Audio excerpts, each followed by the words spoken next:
It's Thursday, and you know what that means. That means it's time to ignite the dynamite the day after the dynamite, right here on Day After Dynamite, and I am your Day After Dynamite host, Will Washington. Not alone here, though. I am joined by a man who just knocked his microphone over. I was hoping that you wouldn't actually pay attention to this. What are you doing, mate? What are you doing? But he is WrestleTalk's own, one of the funniest men, I think, in this space. Definitely one of the funniest men from across the pond. He is Niangi. California! I think this is the first time this year this nickname's been picked up again because you guys don't mention it anymore. As a Grab City super fan here, like I listen to your show every week. Your 3-hour podcast like Godfather 1 and 2, but it's worth it. It gets me through my train journeys. I often laugh to myself, and I'm like, these brothers are just too much. But I am so proud of the success you guys have. I've never met you guys in real life, but I feel like I know you guys because I listen to you guys every week, and I hear your opinions. It's so balanced. It's so measured. It's so incredible. 3 black brothers, different black brothers from different states. Unite together to create a superpower, a nucleus, if you will, that has blown up, captured pop culture. There's been some hate. I've seen some hate, but listen, if you're getting hate, that means you're doing something great. If you have no haters, that means you're dusty. You're a bum. No one cares about you. You got 6 followers. If you're getting hate with Washington, don't worry. People, they want to bask in your glory. They want to enhance and fill the story. Hi guys, I'm Sai. How's it going? I can go for hours and people will be like, get to Dynamite, you piece of crap. And we will get to Dynamite. We got a lot to get to. Don't forget with this big Day After Dynamite that we want to hear from you. We want to hear anything you've got to say. Send us your super chat. Send us your humper chats. YouTube.com/Fightful is the way to send us a humper chat. Or no, that's the way to send us a super chat. Oh, and check out the great Muda shirt right here. Yes. Of course, if you're listening via audio, this doesn't make any sense to you. But if you're watching, great Muda. Yeah, had his last match this week, so had to pay homage to the man himself. You can send us a super chat. Be like Uriel, who says, can't speak today. Just showing some support. Sai is a riot. Thanks for all the content, gents. Can't wait for the next episode of Grabs and After the Week. Will, thank you. I appreciate that. Yeah, so funny thing. I actually just watched Dynamite. Literally just finished it about an hour ago because I, last night, was at the Denver premiere of Cocaine Bear. And so... Okay, Elizabeth Banks, how did she do? I tweeted a couple weeks ago about how, like, there's no love for stupid movies anymore. And, everybody's like, oh, it's got to be like a solid Rotten Tomato. Like, if it doesn't have a solid score of Rotten Tomatoes, and I don't know what this movie's going to do. My guess is like 47. But I feel like, and maybe I'm wrong. Maybe people all came away from it like, hey, that was perfectly stupid. But I will say, coming out of that movie, I saw it with my best friend, and we both came out of it with the same idea of, yeah, like, I didn't hate that. It was perfectly dumb, and it's exactly what it sounds like. It is literally about a bear who gets addicted to cocaine and goes on a cocaine-fueled rampage of people in the forest. Ray Liotta wants his It's a slasher. Back. It's a slasher with a bear. Is that what you're telling me? Yes, but it's also a comedy. It's very, very much a comedy that doesn't take itself very seriously at all. There's a few deaths in there that are like Fallout funny for sure. But yeah, that's what I ended up seeing. The funny thing too is that the opening music of the movie, I kid you not, is Jane by Jefferson Starship. It is literally Orange Cassidy's music.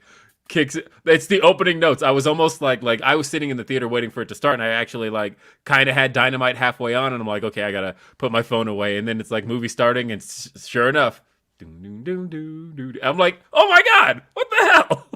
I literally turned off Dynamite, and here we have Orange Cassidy's music here in the theater. So, Wow, coincidence. Do you have Letterboxd? no, I feel What? like I should. As somebody should. who at one point used to be a movie reviewer, for those of you who have been following me long enough, movie watchers, watch those movies. But yeah, I guess just at this point now I'm like, I just see movies and they pass. No, dude, cause I have Letterboxd. I just put all my ratings down. It's changed how I watch films. I now review films like I'm Dave Meltzer. So I'm like, it's 2.5 stars, 3 stars, 4 stars. My partner's worse than me because I'll give a film a 4, and she'll be like, "No, 4's too high. It's 3.5."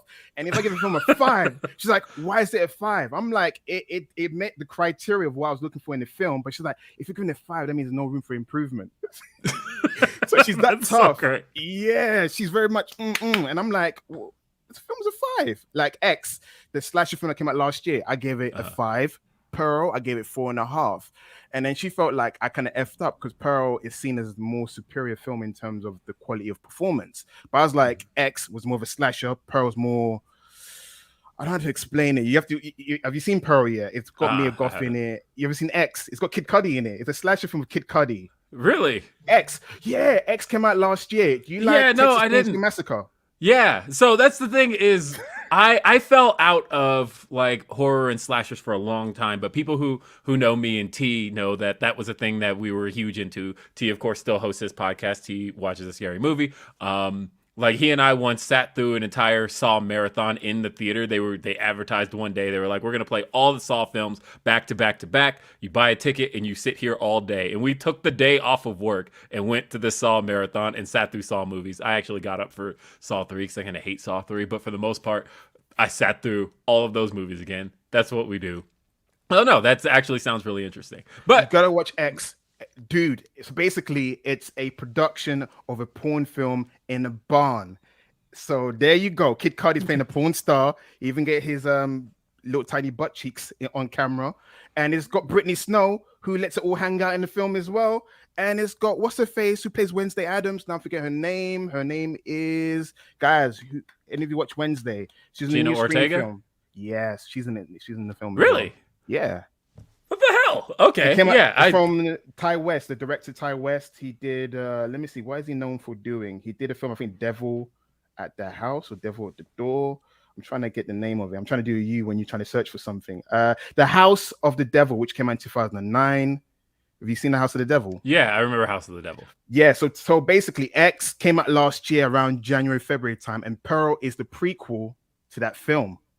So the antagonist of the film, because Mia Goth plays both characters. She plays the old lady prosthetic in X, and she plays the younger version and also the protagonist in X and Pearl. So you got to check out, brother. After I speak to you on this, I'll message you like, check out X and Pearl.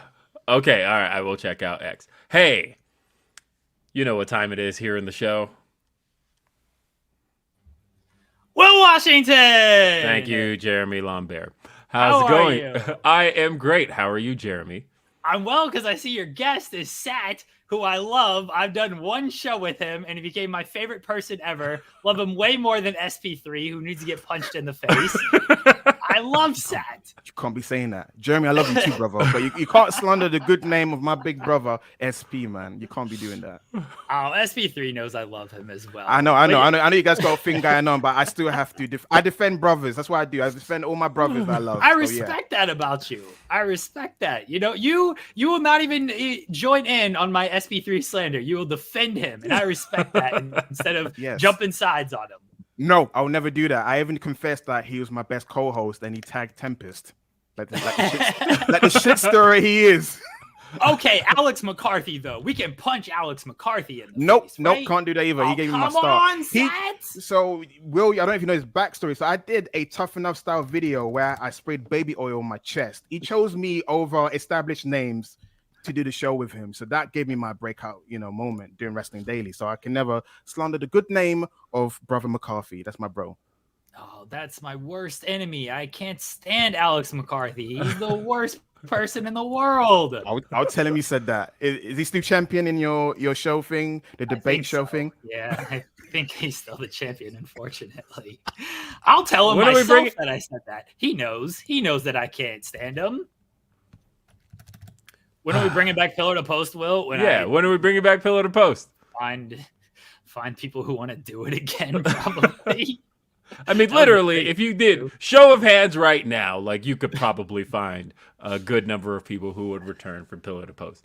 Problem is, them Jeremy podcasts are early on the weekdays, and that's I got things to do. I got things to do during the day. See, so full disclosure, I try to do them like early, and you're 3 hours behind me. So that's another issue. Is like if I do it at like 1 2 hours. Is it 2? Mountain. What time is it there? 1:21. Okay, it is 2 hours. Sorry. So if I try to do it at like 1, it's like 11 for you, which I guess is early. You know, my shows start at 9:30. But I try to do it during my work day, so I don't have to spend my time listening to, you know, another Drew McIntyre interview or something like that. I'm like, here, let me not do that and let me do this instead. That's why I go on Twitch at like 1 o'clock. So I don't have to listen to a bunch of interviews all day. It's tiring. It's tiring listening to interviews. Maximizing your workday. No, honestly, I get it because I do. Look, my podcasts are all early. I committed to when I left RBR, for example. One of the things I said was, God, I'm not doing any more evening podcasts. I'm not doing any more podcasts that have me like up late or have my wife saying, "Hey, come to bed." Done with that. And so I am at a point now where right here I'm doing Day After Dynamite. It's 1:22 in the afternoon. And I'll have the rest of my day after the show is over. Grapsity, I do Saturdays at 10 a.m. my time. And it's even worse for Reg, it's 9 a.m. But, and then even after the week, I'm doing at 11 a.m. my time. Still got the rest of my day. As a matter of fact, I got to take my son to a birthday party this weekend at 12:30. So that show's got, oh wait, no, we're not starting at a normal time. But yeah, it doesn't matter. Anyway. I understand the early podcast, but it's like during the weekday, like Jeremy will ask, "Hey, do you want to appear on this?" And I'm like, "I'm fixing my kid's breakfast. Like, what am I supposed to do?" It's early, yeah. FMC we do at like 6:30 your time as well. Right. That's a very early show, FMC, but that's why we get away with talking about eating out oranges and things like that on this show. This is a real thing. Oh, you got to watch the MILF Manor, Will Washington. You got to watch the MILF Manor. Jeremy, listen, I got Jarrett told me about MILF Manor last week. Is Jarrett watching? He got me onto the show, but he told me about it, and I'm like, so mums and sons you're willingly watching your mom get macked on by this pimple face, you know, twat. Oh yeah. Oh, it's the worst but greatest show in the world. Will, this is some Pornhub material, you know, sold on Discovery. Right. This is the kind of stuff we talk about on FMC if people want to check out this show. This week, they were teaching sex education, right? The moms were in there with the sons teaching sex education. They had the fruits, they had the bananas, they had the oranges, they had the body parts and everything. They put the orange in one of the body parts, one of the dummies, and the man was all in the orange, all in the body part. And everything. That can never be me in front of my mother. Never. That's what they were doing on this show. Never. Nope. MILF Manor. Everyone watch it. Yes, and also everybody, I'm not going to say go watch Cocaine Bear, but I know that go watch Cocaine Bear. Don't be a prude, guys. You know you want to watch it. No, what I am going to say is that is the reason that you get like influencer type people. 93%. All right, clearly I was like, all right, it'll probably end up in the 40s. But I figure if enough people walk away from it going, this is like perfectly stupid, it'll probably end up high. Like, the shit has a 93% on Rotten Tomatoes right now. Okay, cool. Listen, I have beef with Rotten Tomato. They said After Sun's a great film. It's the boring piece of shit I've ever seen in my life. After Sun is award nominated, it's getting all this buzz. Sight and Sound called it like the best film of 2022. I was excited, but the first 20 minutes, nothing was happening. It's like watching someone's holiday video. Is that realistic? That's what they're going for, but it's a piece of crap. I spent more time playing with my daughter's set. That's how you know the film's boring. If you're finding your daughter's toys more entertaining, you're like, oh, let me help you build that. This is so nice. After Sun, I got beef with it because everyone loves it but me. I have to say, I recently finally saw Avatar: Way of the Water, and so I liked it, but I have to say, as a 3-hour movie, it's one of those movies that. So okay, have you guys seen it? Either of you? I've seen neither Avatar. Okay. Neither. So of course I'm the big boycotting it just out of principle on this point. the main plot of the movie, of course, is that in the first Avatar movie, and look, you had 15 years to see the shit. But in the first movie, they were the Na'vi were the people who lived on Pandora, but you only got to know the Na'vi of the forest. But it turns out that there's different tribes of Na'vi, including, hey, the movie's called Way of the Water. They're the water people. And so our main characters basically have to flee their tribe and go live amongst the water people. And there's about an hour and some change of them learning the ways of water people. And this was one of those things where I realized, man, if this were an 80s movie, they would have just like played a popular song, done a montage of them like starting out not okay, and by the end of the song they're experts at this, and then we move on. But for whatever reason, of course, in the modern age, we have to tell the story over 3 hours. That is one of those times where like I would have just taken that song by the weekend, played it while they're like learning the ways of the water, communicating with the underwater creatures, and then by the end of it they know what they're doing now. Like that's literally Ghostbusters. If that movie came out today, they would have spent a whole 90 minutes on that little montage you see of them like busting ghosts here left and right until the song's over. And you get what I'm saying? Like, you know the scene I'm talking about, right? Where like the interview by Larry King, all that shit. A modern movie today would take all of that and just draw it out over an hour and a half. But back then, in the 80s, in the 90s, song montage. Bring back montages is what I'm saying here. What they should, Shad's on Spurs, and then Shad says, bring back intermissions to long movies. No, bring back short movies. If you can't tell this story in 90 minutes, get out of here. I ain't got no time for you. If you can't tell, Fast and Furious accepted, all about family. You can talk about family as long as you need to. Can't tell it in 90 minutes. I don't want to see it. I don't want to see these long movies. Tired of them. All right. Well, thank you, Jeremy. We got some Dynamite stuff to talk about. Thank you, Sat, good to see you, as always. You, mate. Congratulations. You got married. I think when I saw you, you were yet to get married. Yeah. Yes. Congratulations, by the way. There's a ring on this finger now. Yes. She's lovely. She's the best. Bye, Will Washington. Yes, Will knows about that married life. See? I got no rings. That is the reason to... hey, like the Denver Nuggets over here. But you know who does have a ring? I got 2022 Stanley Cup champion. Colorado Avalanche last year for me, a ring and a ring, baby. Ring and a ring. That's how we celebrated. I was gonna say something. I don't remember what it was. Bye, everybody. Have a good show, guys. Bye, Jeremy Lambert. Jeremy Lambert, everybody. All right. So, Van Twinblade, always with the updates. And this one actually, card update Sunday. Tokyo Joshi Pro Princess Tag titles on the line. Wasteland War Party versus Jody Threat and Blair Onyx. Rohit is a coward and is scared of Xavier Walker, so he's having Karam face Xavier. The premier 2 clowns from KC will fight PME from AIW. Always appreciate updates. Glory Pro updates from Van Twinblade. We also he's a recurring character on Grapsody because it's always every week you get Van Twinblade with an update. Yeah, always. One Sweet Chris says, I think I'm gonna watch Dynamite again after Revolution. The build has been mid. Last night's announcement was underwhelming, and now we got Jarrett going for the tag titles. Let's talk about the announcement. Okay. As soon as I read these other super chats, I want to make sure I get everybody's super chats and nobody gets to miss anything. That opening promo is why Sat is cool. Blessings. We also got Jennifer says, so happy to see 3 of my favorite faces. That obviously refers to 7 minutes ago when Jeremy was still here, or talking about Great Muda's face there.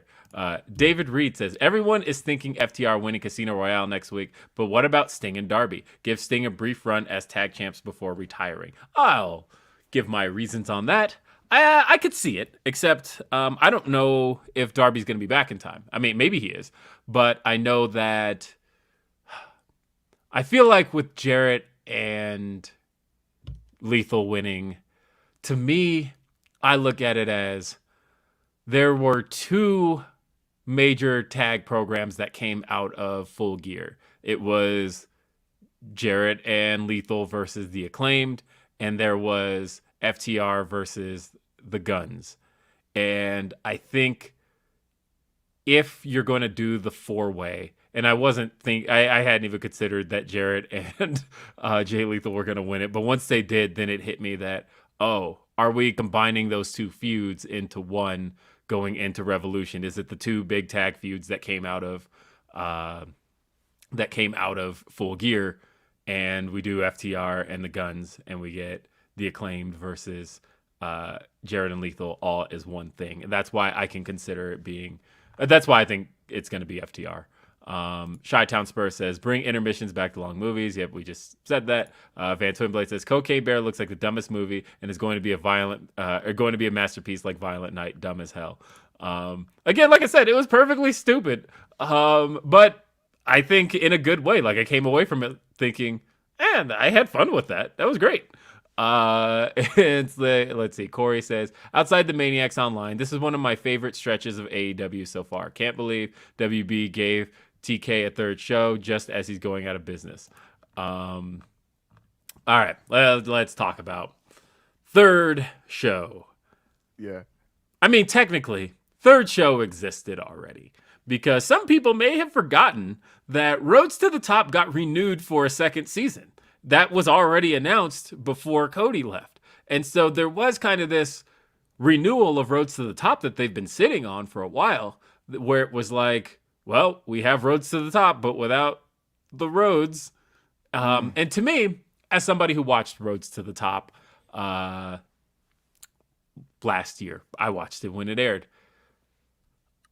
I didn't love the show, but I didn't hate it. And the things that I didn't like about the show typically involved things with Cody and Brandy at home. But I felt like the stuff that I was really into was when they gave us, ready for it, All Access. When they gave us the behind the scenes look at things. I thought that, like, you know, them recording Ricky Starks finding out about his neck and that he was going to still remain on screen as part of Team Taz, and little things like Cody's conversation with Tony Khan about wanting to step away, like all of that stuff. And even I think there's ways where this probably wasn't the right show to air like immediately after Dynamite, because a good example of that was, I remember they did that episode of Dynamite that aired on a Saturday, and it was from Orlando, and the main event was Cody versus Malachi.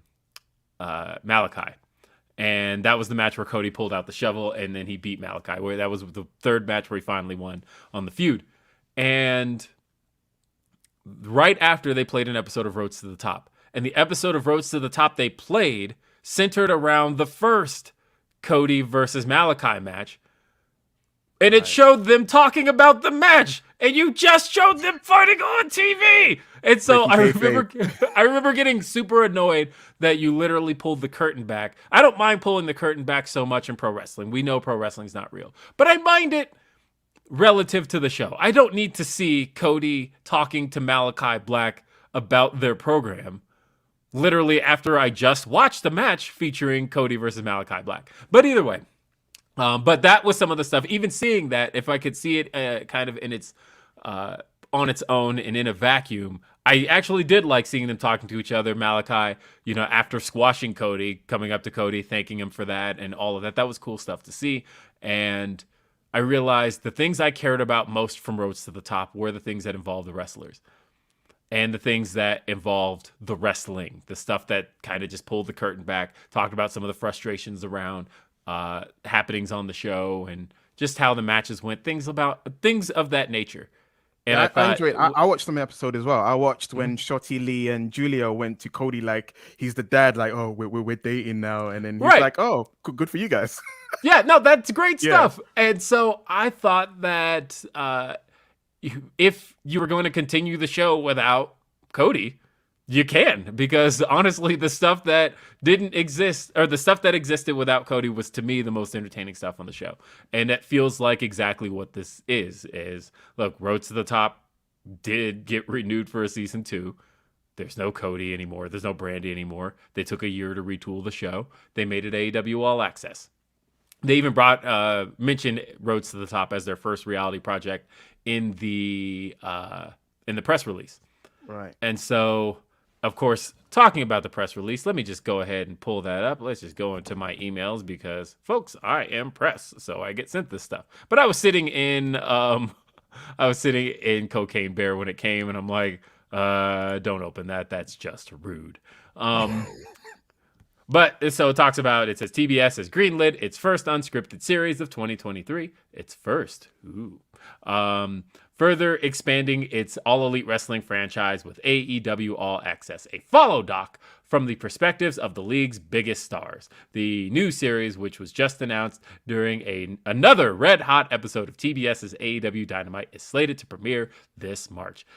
Billed as the ultimate behind-the-scenes experience for fans, the series will feature Adam Cole, Dr. Britt Baker, Sammy Guevara, Ty Conti, the Young Bucks, which I thought was interesting because the Young Bucks were adamantly against being featured in Roads to the Top. So much so that their faces are blurred in that show just when they walk by in the background.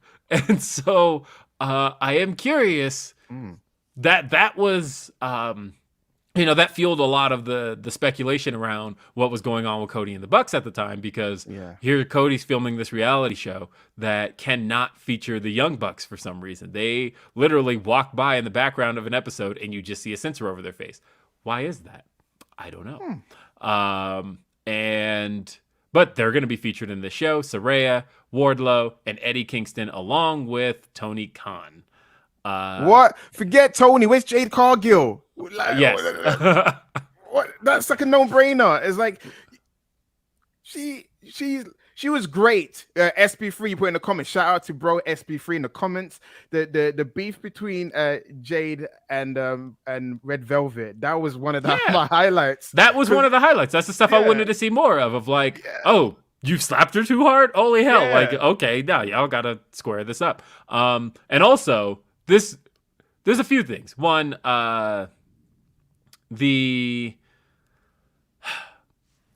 there's a lot that's explained, right? Like, Sammy Guevara, of course, quit doing the vlog on the regular.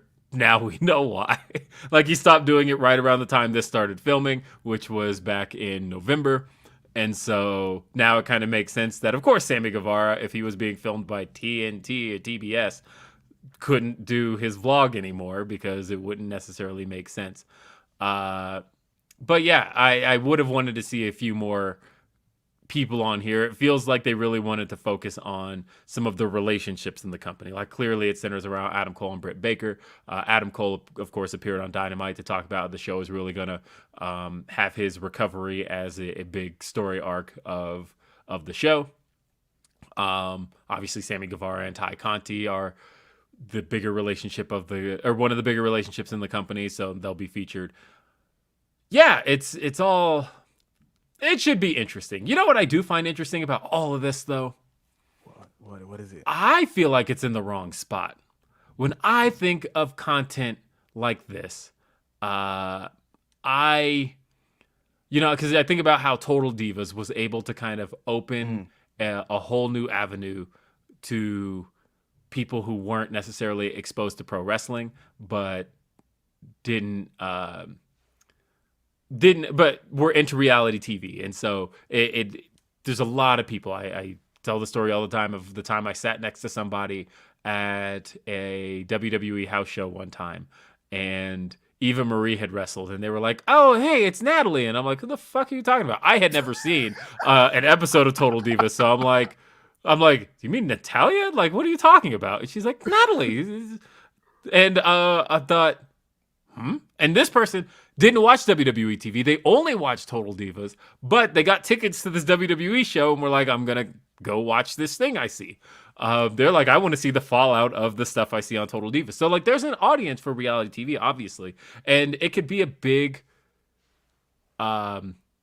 entry point to pro wrestling. and we've seen it in the past. So to me, I think it's interesting that Warner Brothers Discovery owns the #1 reality TV network on the planet in TLC. And so to me, thinking about, I would throw this show on TLC instead of TBS. To me, it makes more sense to put this show in a place where people who watch reality TV can kind of get their eyes on pro wrestling and less about trying to get pro wrestling fans to watch reality TV. I think that's probably a bigger ask. But I don't know. I agree. It's kind of like when they put Total Divas on E, and E was notoriously known for, celebrity stuff, the Kardashians, hello. So I get what you're saying. They should have done that. And maybe it's because the deal they had with TBS, they have to honor it, and that's where we can all access. But yeah, I'm with you 100%. It's like, if TLC is owned by Warner Brothers, then why not do it there? Yeah. So that's my thinking. And like, because Corey says that it makes more sense, but so far I haven't seen a lot of cohesion out of this merger company yet. But that's not true, because you've seen BattleBots. That's a Discovery show that's been airing on TBS. The reruns air on TBS. So I'm hoping that at least do some reruns on TLC. I think that, to me, that makes the most sense to get a lot out of the reality audience. And maybe that was something that was a goal of theirs, but I would hope that cohesion, and I'm pretty sure that the what is her name? Why am I drawing a blank on the head of TBS? She runs both networks. Kathleen Finch. There it is. I don't know why. I was literally about to type it in, and then there it was, Kathleen Finch. But anyway, she runs the entire cable division, and so she oversees both. So maybe there is obviously some method to the madness, and I'm hoping to see what that is. But we shall see. That was the big announcement. That was a big announcement, and also there's a lot of uproar over the announcement, and then it is quite interesting. I just want to get what your opinion is on the uproar. So I pointed out last week that there was something different about the wording when they said Tony Khan has an important announcement, and it was said in such passing. It wasn't like Excalibur like stopped the show like they would normally do and put a graphic on the screen and said Tony Khan has a major announcement next week. Literally, it was in the middle of the Rampage main event. It pops up in the corner over 2 seconds, and it just Excalibur goes, Tony Khan has an important announcement next week. Also, we've got Jon Moxley versus Evil Uno. And so to me, I thought something feels different about that. I don't think this is that type of announcement that we've gotten before where they're like, Tony Khan has a huge announcement. Hey, Keith Lee shows up. Tony Khan has a huge announcement. Oh, we're announcing Forbidden Door, right? Like things along those lines. This didn't feel like that. This felt like they just dropped it in the corner of Rampage and moved on. And I even said, because I saw a lot of people speculating that it was a response to the rating of last week's Dynamite, which I disagreed with, because I was like, no, because that didn't feel like it was inserted. And you can tell when Excalibur is recording shit from home and when he's saying, like when he's being authentic and genuine. And I can't until you said it. Until you said, I'm like, how does Will pick that up? I'm like, Excalibur, like sounds like Excalibur. He's doing it from home or wherever in the post. I'm like, how the heck does he? How do you know?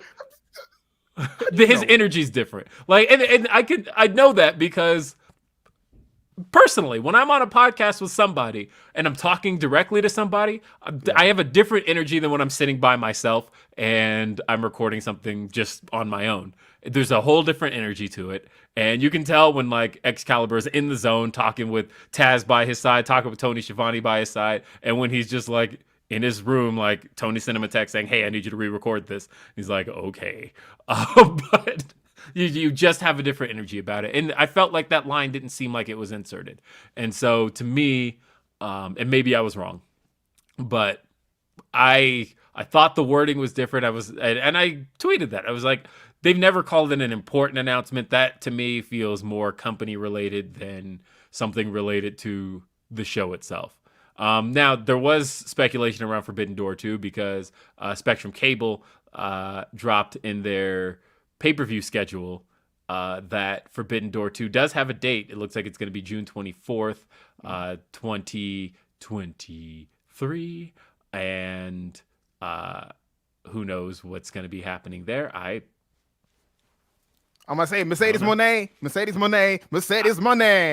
I mean, I don't think you can't have her there, right? Like, unless they do something screwy, like change the IWGP Women's Championship immediately, like a week beforehand, so they're like, "Hey, we don't have her because she's not the champion." I don't know how you can do Forbidden Door 2 without her. So I feel like she has to. My question will be, who will be women's champion? AEW women's champion going in for Forbidden Door 2. That's my question right there. It depends on when the UK shows are, because I feel like you can't have the UK shows happen without Jamie Hayter as, if she's not the champion, she needs to be the challenger.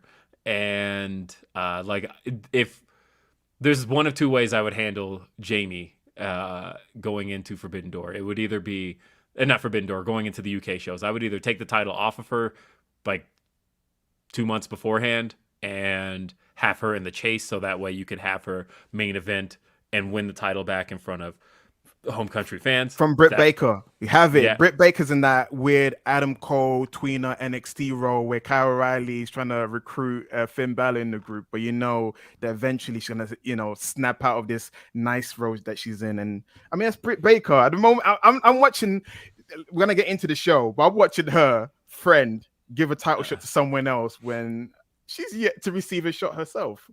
Yeah, I'm waiting on her to snap too. Right? I'm wondering what that's going to be. Chris Reigns, by the way, says, while Warner Brothers Discovery is cutting everything, the fact that they're creating a new AEW show shows just how strong their belief in AEW is. Somewhat. I think you also have to consider, for Warner Brothers Discovery, yes, they're cutting everything, but they can't not produce something. Like, at the end of the day, if they cancel everything, they're officially nothing. They don't have any shows coming out. AEW programming relative to Warner Brothers Discovery's bottom line is cheap. It's very cheap programming. Even if they got, I think it was a 4 times increase on their TV deal, they'd still be some of the cheapest programming Warner Brothers Discovery has. And it's cheap original programming. And so for them, they want as much original programming that costs them as little as possible. So, like, for us wrestling fans, this is great because at the end of the day, WWE is cheap. Like, I know it could sound like I'm insulting AEW when I say that, but WWE is cheap programming. I know that when it said that, hey, they get these $1 billion deals with Peacock, they got $1 billion deals with Fox and USA Network, but that's for 52 weeks of programming. When you calculate the cost per hour of that, that's dirt cheap. That is cheap compared to what you get out of full-on scripted programming. That's cheap compared to what you get out of the NBA or the NFL. And so there's a reason why wrestling is attractive to these networks, because if you can pull in an audience, if you can get advertisers, and you can do it for as cheap as wrestling is allowing it to be done, and it's 52 weeks of original programming, go for it. And so for them, they're going to get as much out of AEW as they can because it fuels AEW, but also it's licensed content. That's the other thing, is that you're not on the hook for the talent roster the way you are for, say, The Flash, a movie that's costing them millions upon millions of dollars, and you're on the hook for every actor in that movie. Tony's on the hook for... Ezra Miller should be in prison, reportedly or allegedly. Yes. But meanwhile, Tony Khan is on the hook for all of the talent contracts. The only thing that Warner Brothers Discovery is on the hook for is the show. So I think that with them cutting costs, they're not going to cut everything. They have to have some kind of content at some point. It's just a matter of how cheaply can they do it. AEW allows them to do it cheaply. Reggie Simmons says, I thought the announcement was aptly labeled as important. This is great news for AEW. It creates a great entry point for new fans. And again, I think that depends on where it airs.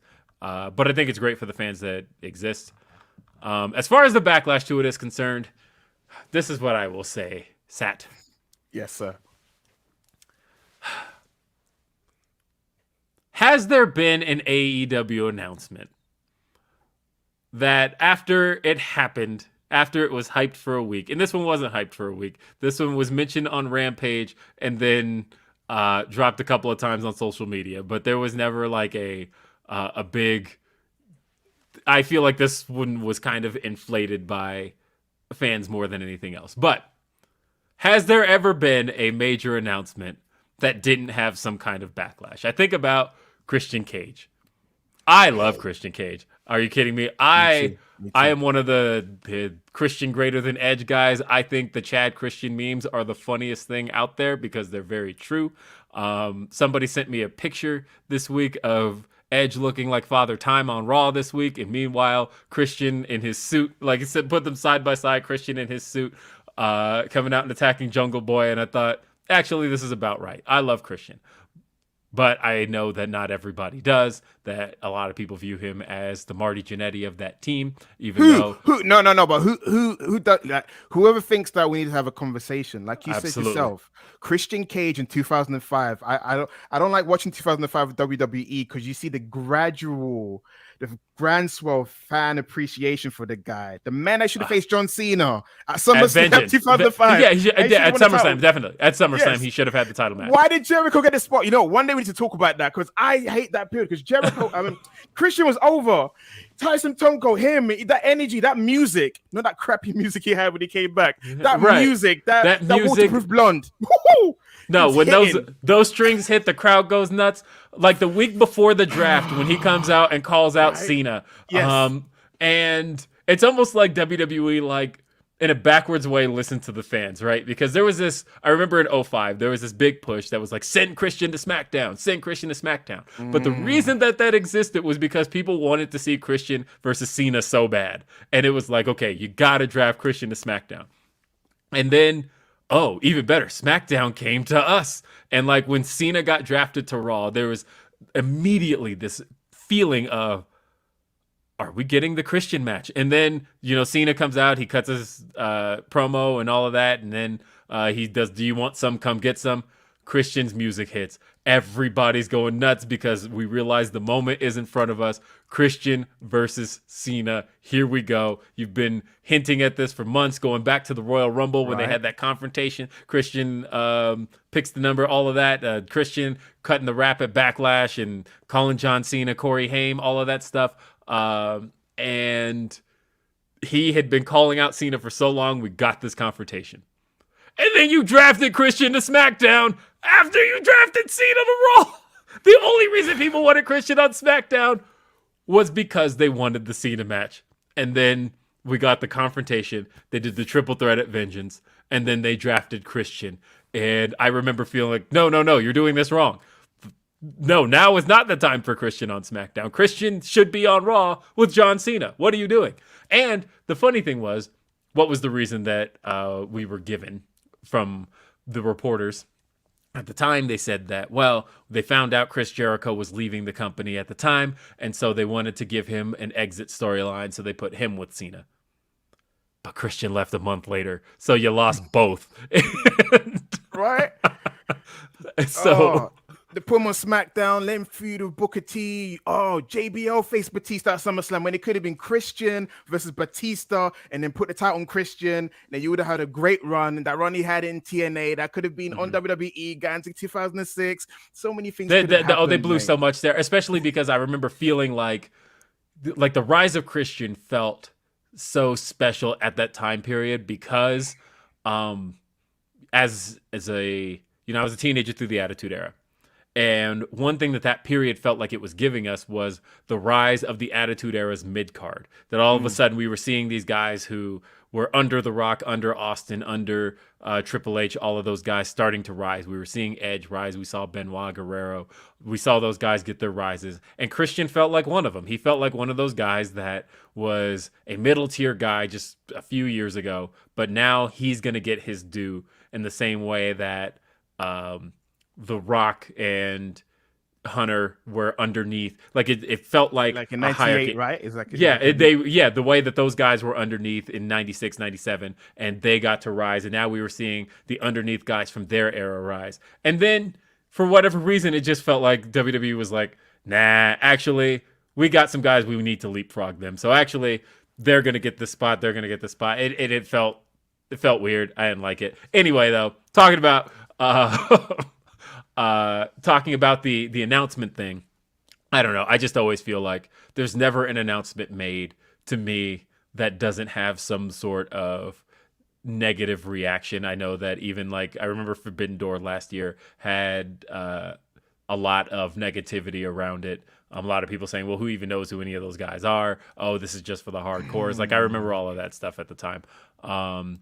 Dungeon Master of Puppets says, "I just started watching, but I'm glad to see Sat E Day has come early." Yeah, it's a running joke because I always do WrestleTalk on Saturdays. So Sat E Day on Saturday. But today's Thursday. Today's Thursday is a new Saturday day.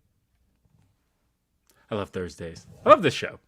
Really, the thing I love about it's not Thursdays to me. I call it Friday Eve. It's the eve of Friday. That's what when the day comes, you always say this. Friday's tomorrow. Kind of like Christmas Eve. It's like Christmas is tomorrow. You don't care about the actual day. You care about the next day. So Friday Eve, as you say, my brother. Hey, no, honestly, the thing I've come to love about this show specifically is, I obviously people love Grapsody, and I love Grapsody. I love getting to talk with Phil and Reg. Look, me and Phil and Reg talk every day, and so getting to get together on the show and basically bring those thoughts that our group chat has been expressing all week. Getting to talk with them is always good. I talk to Denise Salcedo every single day, and so us doing After the Week is always fun. But the thing I love about this show is that I love having conversations with different people every week and sit that seat that's directly to my stage right here, or I guess it's stage left. It's on the right of the screen. But getting to talk with somebody different every single week, and it's always people that I'm a fan of, whose content that I always appreciate, and getting to have them here with me is always a good thing. So I love Day After Dynamite for that very reason, getting to talk Dynamite with different people every single week. As Jeremy calls it, it's the forbidden door of Fightful, and it will continue to be. By the way, if you don't check out Sat's content, definitely do so, because I'm on WrestleTalk, guys. Just check out WrestleTalk. But yeah, I appreciate Will inviting me to do this, man. I feel very lucky, and because I respect your opinion very, very much when it comes to wrestling. I appreciate that you and the rest of the Grapsody guys, you don't, go into hyperbole about, oh, this is terrible. You have measured conversation. That's what we need more of.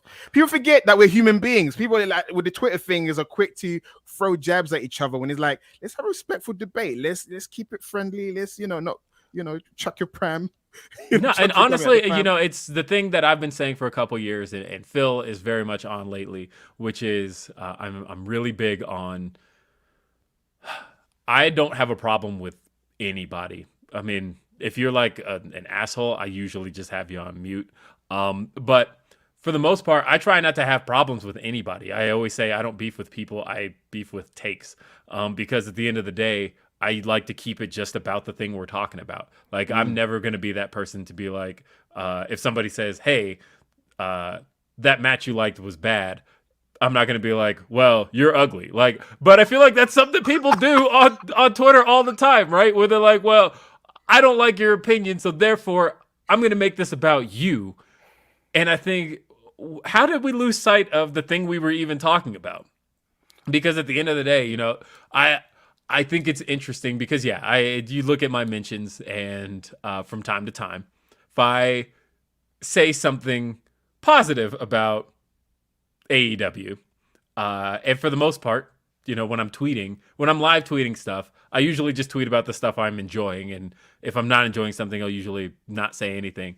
But then, of course, the anti-AEW people will make this about me. And I think, like, one, what did this have to do with anything? And two, shut up, like, go away. This is I if you don't have anything to say about the actual thing I'm talking about, you're not gonna get responded to, and like, I just let it go and not deal with it. For me, the closest I ever came to in terms of a disagreement was when I said that Cody should be the one to face Roman Reigns. I know it's a completely different show, but I did have people saying Sammy should be the one, and then I explained my reasons why. And then when someone trying to differ my opinion, I'm like, I'm not even going to respond to you, because it's almost like, teach me why you see things differently from me. It's like, I put my opinion there, I left it there, I'm going to move on. I'm not going to get into a debate. That's like going into a sinkhole. That's not me. I'm not about that life. I love these debate as long as we keep it about what we're talking about. But the second that you start throwing personal shots, then I'm out.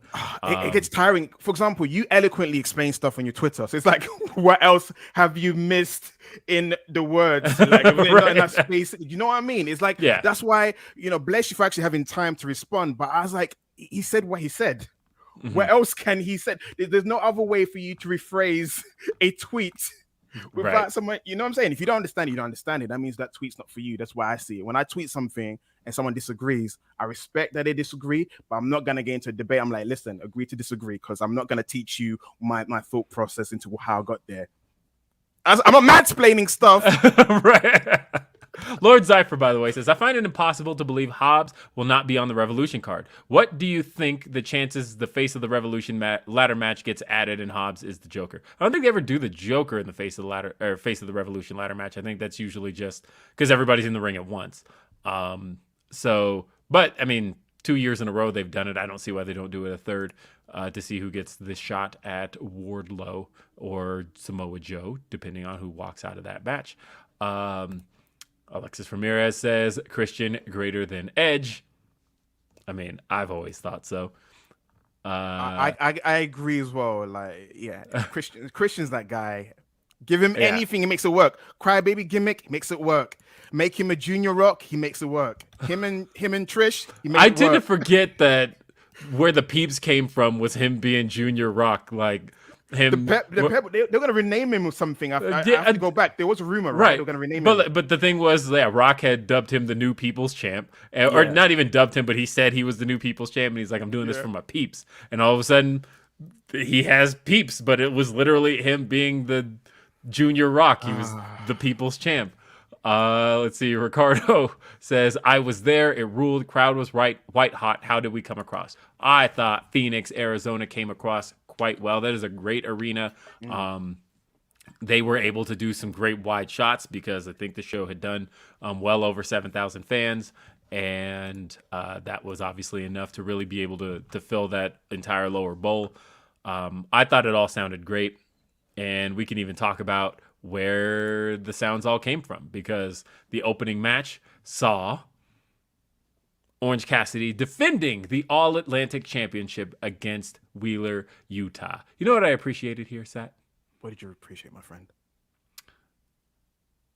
I know that they know that a lot of what's taken place between Orange Cassidy and Wheeler Yuta to get us to this point has probably lost on a lot of people.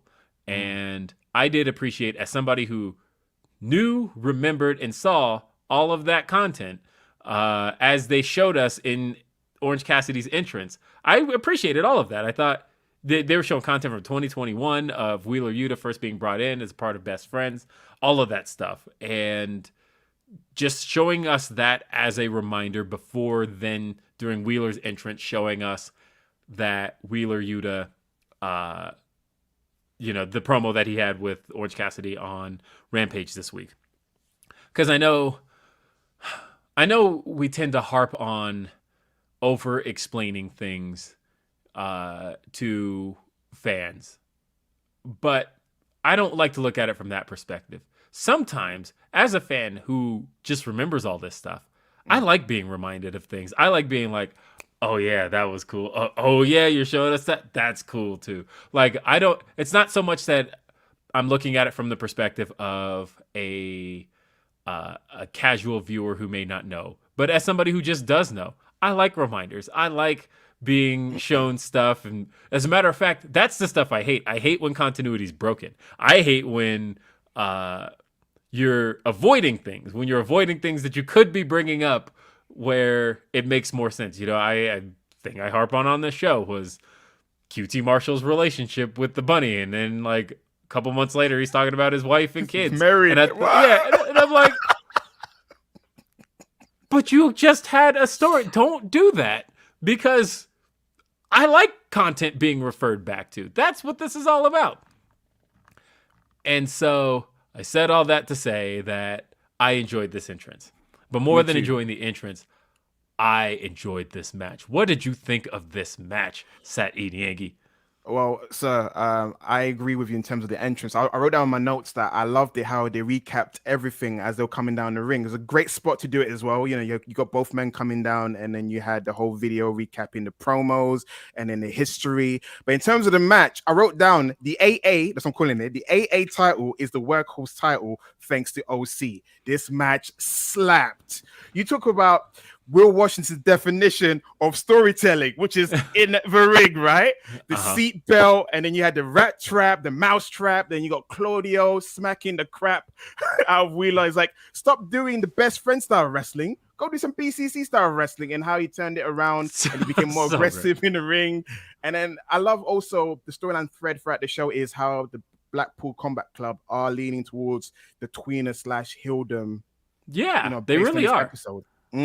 But I enjoy the match, and I feel like Orange Cassidy is like the best champion the company has, because the reason why I say that is you never say, where's Orange Cassidy going to be for Revolution? You never really think about that because he just wrestles. He's like, my guy's got his belt in his backpack, putting on great shows every single week. You know what I'm saying? Mm-hmm. No, honestly, I don't know what he's got going on for Revolution, but after this was over, I want Claudio. I came out of this going, you know what? I've always said, Claudio's whole career, Claudio works best with smaller guys. That was a thing he excelled at in Shikara. That is a thing that he excelled at as Cesaro. That is a thing that he just continues to excel at, because when you put him in the ring with a smaller guy, he can just work around them and they work around him, and it creates just this incredible dynamic. That's what I came out of this wanting. All I saw was Claudio disgusted with OC style. Absolutely give me Claudio Castagnoli versus Orange Cassidy at Revolution. But who wins, though? Who wins? That's the hard thing, because he's RH champion, and you don't want RH champion to lose. He's the AA champion. That's a tough one. You see what I mean? It's quite hard, because I feel like it would be a great feather in Orange Cassidy's cap to beat Claudio. But then again, you're trying to do the honor club thing. You can't have optics is a thing, right? Optics. It'd be like, this guy jobbed to the comedy guide. He ruined the title. He's the worst champion ever. You see the tweets already? Yeah, no, I know. The hard thing for me is, see, this is where I would do the Tony Khan cop-out, because I will look at it as, hey, I have a mechanism that no other company has. I got time limits. I would make them go full 20 and back out. I'd go, hey, it's a draw. We don't know who the winner is. Oh, well. Let them guys bang it out for 20 minutes. What I want to see is the swing in Orange Cassidy's hands in his pocket as it's happening. Let's do that. Yes! Doug, there's so much you can do there. Absolutely. No, I thought this match was really good. I think that Orange Cassidy reminds us very often that this guy is a technical marvel. I think that it's more than just having the character work in his matches, but the guy is technically sound. And the way that he's in there with Yuta and they are exchanging, but he incorporates his character into his technical ability so well that I think he's just not appreciated enough as a wrestler. Nope. And I say this as somebody who appreciates him. I tweeted earlier today, I said, so yeah, at this point, I just assume that anyone who doesn't acknowledge Orange Cassidy as a top tier talent doesn't know what they're talking about. What an opening match. They don't. I got a DM from a WWE wrestler who agreed with that.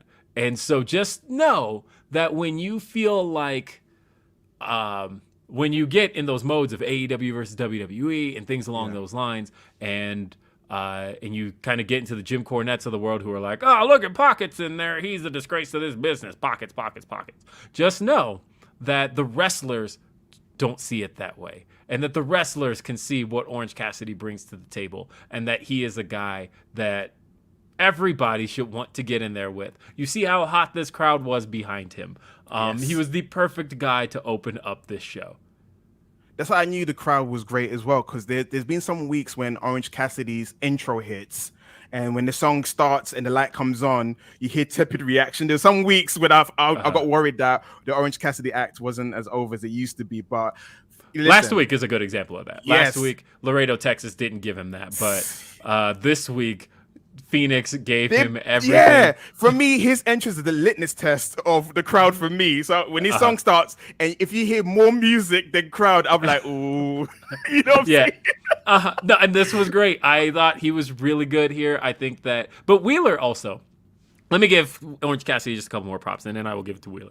But Orange Cassidy being, I think Orange Cassidy is a world-class seller, and I think that that's the thing he does not get enough credit for, that he makes things look painful, and he holds on to them throughout the matches. I think that that is a thing that is underappreciated from Orange Cassidy as well. Phenomenal seller. I think he's an excellent professional wrestler. Wheeler Yuta, though, is also an excellent professional wrestler. Duh.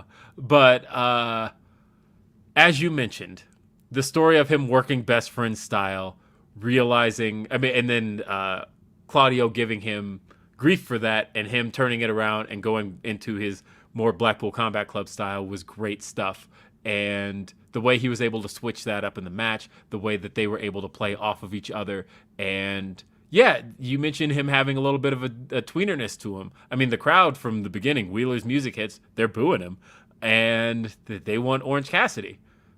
Good. I want to see Blackpool Combat Club kind of working a little bit of this tweener side. John Moxley very much was. I thought, we'll talk about it later on, but that man, he had Evil Uno in there like a squeeze it, just squeezing the red juice out of him. But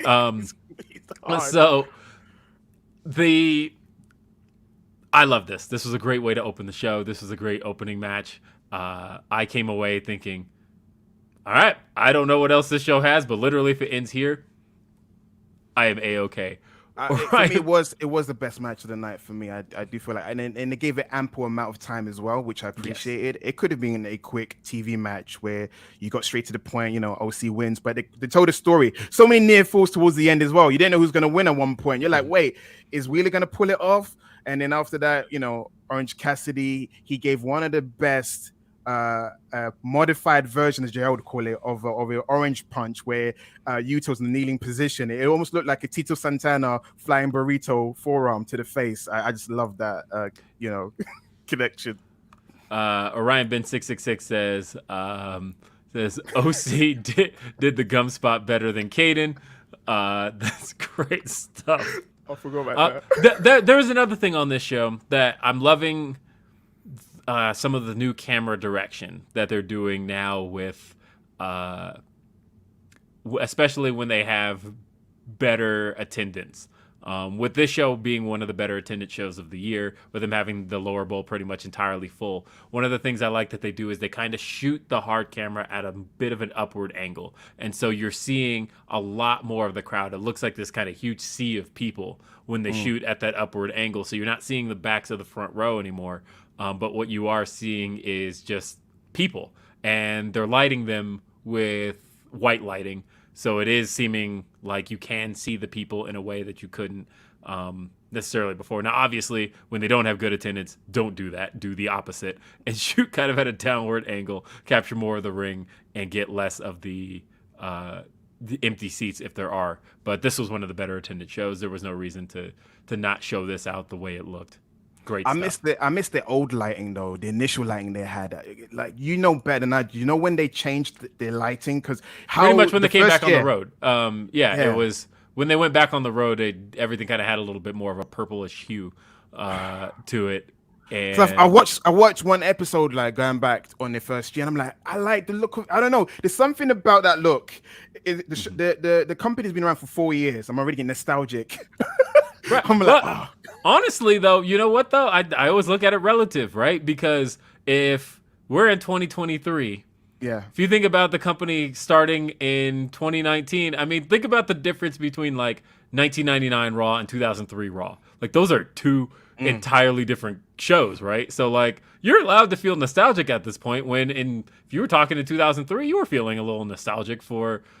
I mean, maybe. I hate 99 as a WWF year, but I think that, but there was places to feel nostalgic, right? Like people were already clamoring for, man, I miss DX. I would love to see a DX reunion kind of thing. Like we were seeing that at that point. So I think, honestly, we are at a point where you can start doing a little bit of AEW nostalgia. I'm almost curious what that looks like today. Like, if I think about, it's tough, right? Because a lot of stuff is still kind of lingered on. I'm thinking about like first year AEW. Like, what would you do? An Inner Circle reunion? No, that like SCU. For me, SCU is a big one. That's one that they could easily hit back. Of course, you don't have Kaz anymore. They can borrow him. I mean, come on, it's Impact. Come on. Yes, yeah, that's true. So there are ways to get there, but the next segment we saw, we had actually kind of a cool backstage segment. Evil Uno was being interviewed. It was Hangman Adam Page, Evil Uno, and Renee Paquette. And Evil Uno basically explained, he's heard loud and clear Hangman Adam Page doesn't want their help.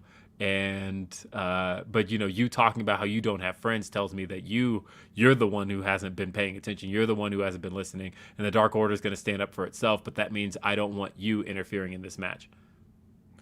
That relationship. Okay, well, you usually have a post on this. You and Phil, when you guys talk about things like this, it's been obvious. And now they're saying it. Hangman doesn't really feel Dark Order like that. It's almost like he's reverted, because after everything they've been through with Hangman's journey to getting the title, not believing in himself, having friends, and then overcoming the insecurity, embracing those new friends, it's kind of like he's taking a few steps backwards.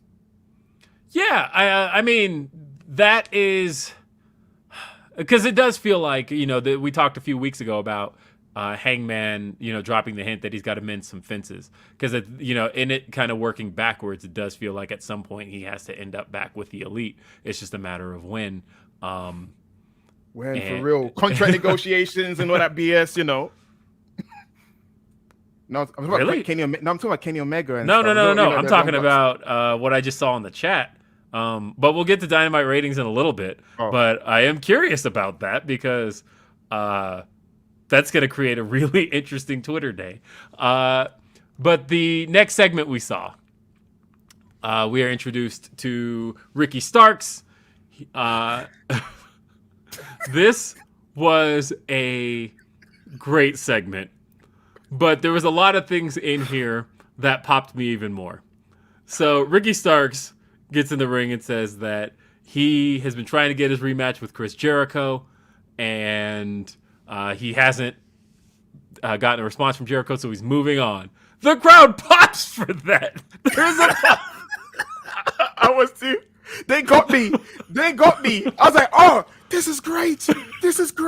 No, there was a piece of me that was even seeing this going, okay, like trying to sell myself on the idea of, all right, it don't make no sense, but whatever, I can live with this. I loved it. I was like, yes, please. The crowd popping, though, from Ricky Stark saying he's moving on from Chris Jericho told me a lot of what I needed to know. And so then Jericho's music hits, and I'm like, okay, I knew it. But I liked this segment. I liked it because it reminded me a lot of early Chris Jericho. As a matter of fact, most of this bit was recycled from the Scorpio Sky segment, from After Full Gear, where it was 2 weeks after Full Gear 2019, where Jericho had, of course, gotten suckered into giving Scorpio Sky a match for the title. This was a lot of that, like, Bugs Bunny Daffy bit and Chris Jericho egg on his face kind of bit. I'm actually still a fan of that, and I like that a lot. And of course, Chris Jericho says, good luck with your open challenge. I'm not accepting it. And then Peter Avalon's music hits. Got a haircut, new tights. I don't watch Dark, so you. I'm telling you, as somebody who watches Dark, when I heard that music, and it's music you don't hear on Dynamite often, but I hear it on Dark all the time, it actually popped me. It actually got me like, whoa, this is great. And Pretty Peter Avalon makes his way out, and Chris Jericho hits him with the Judas effect. And then he gets back in the ring, or Chris Jericho gets in the ring. He tells Ricky that he'll accept the match. Ricky then suckers him into agreeing to not have the JAS at ringside, to leave them in the back. Jericho agrees to it. And then he says, I don't have a pin. Ricky hands him a pin. Chris holds it up and he baits the crowd. The longer he holds it, the more the crowd gives and then he clicks it and they pop. Because they remember that the fans' favorite version of Chris Jericho, allegedly. What I like was, I don't have a pen. And then Ricky goes, damn, I do. And I was like, Ricky was great here too. Yeah. I thought everybody was great here. Honestly, this was one of those like sports entertainment-y segments that by the end of it, I was in. I was sold on this match by the end. Here's the thing. I got what they were going for, and I thought it was stupid, and I laughed internally. Jericho. so the thing is, what I don't understand is, was it a plan by Ricky? Or was Ricky being genuine? He was like, you know what? I lost. Fair enough. I lost. I'm going to move on. But Jericho's ego was like, no. I love how you be pursuing me. It's kind of like, hey, come on, girl. You listen. Come on. You know what I'm saying? That's what it was.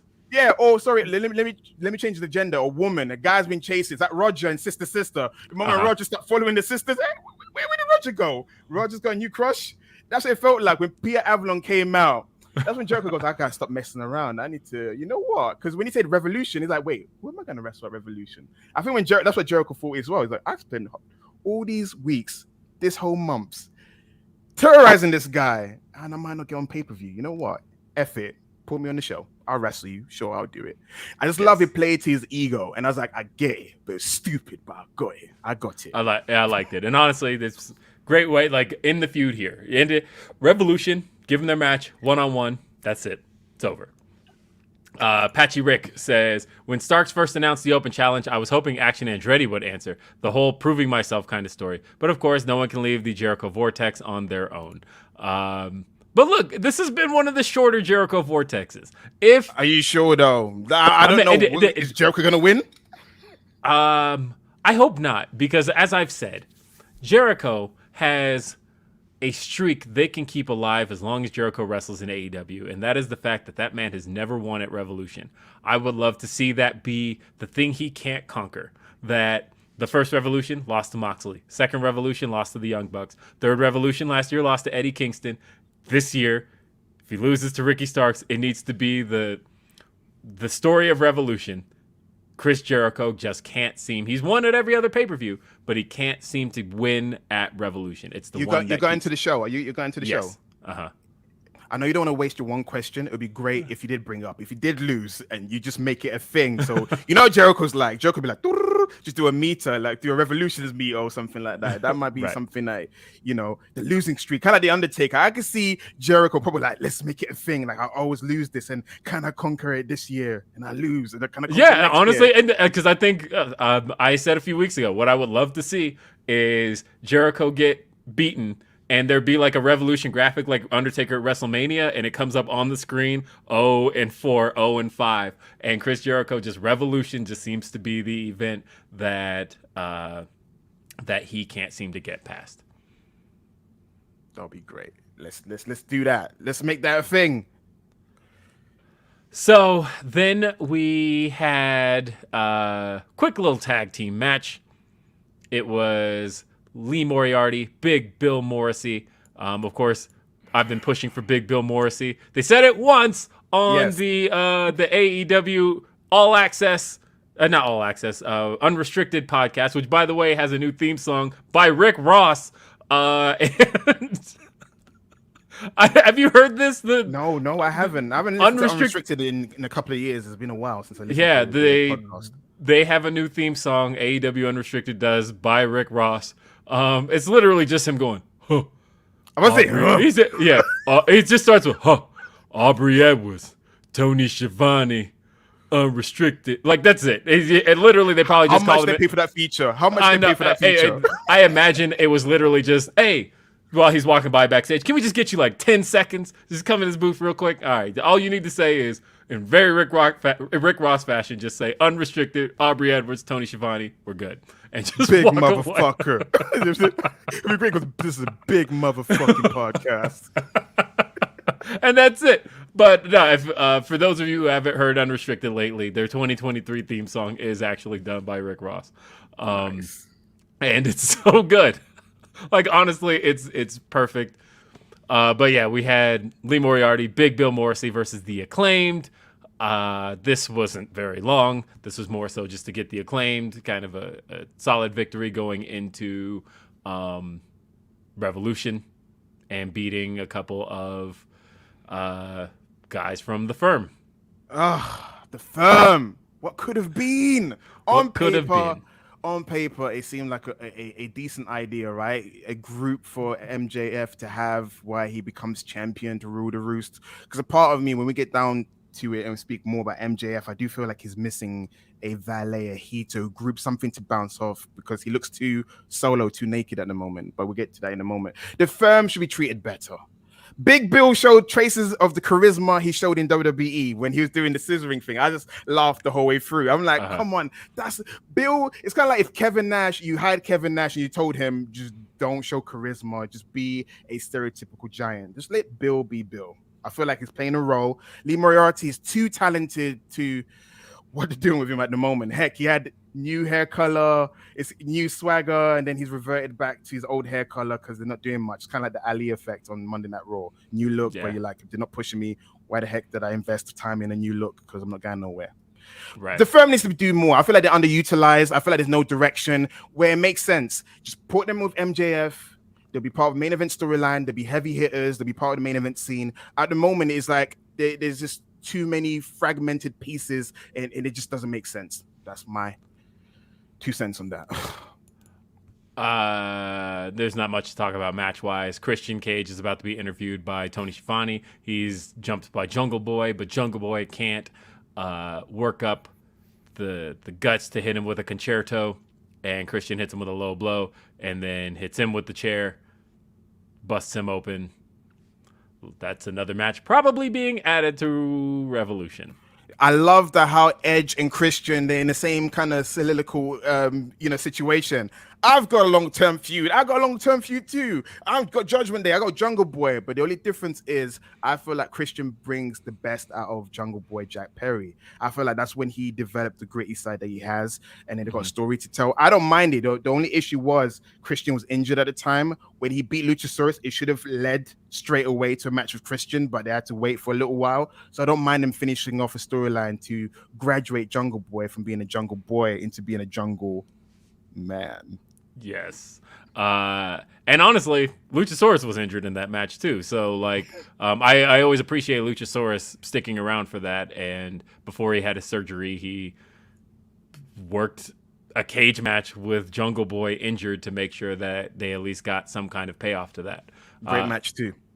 Chi-Town Spur says, I feel like I do the super chat every other week, but Stokely Hathaway. Every time he's on the screen, he's doing something that pops me. You can't pin a Liberator, or you can pin a Liberator, but you can't pin a Liberation, which is so great. Now, honestly, I think Stokely is more and more and more popping me every week.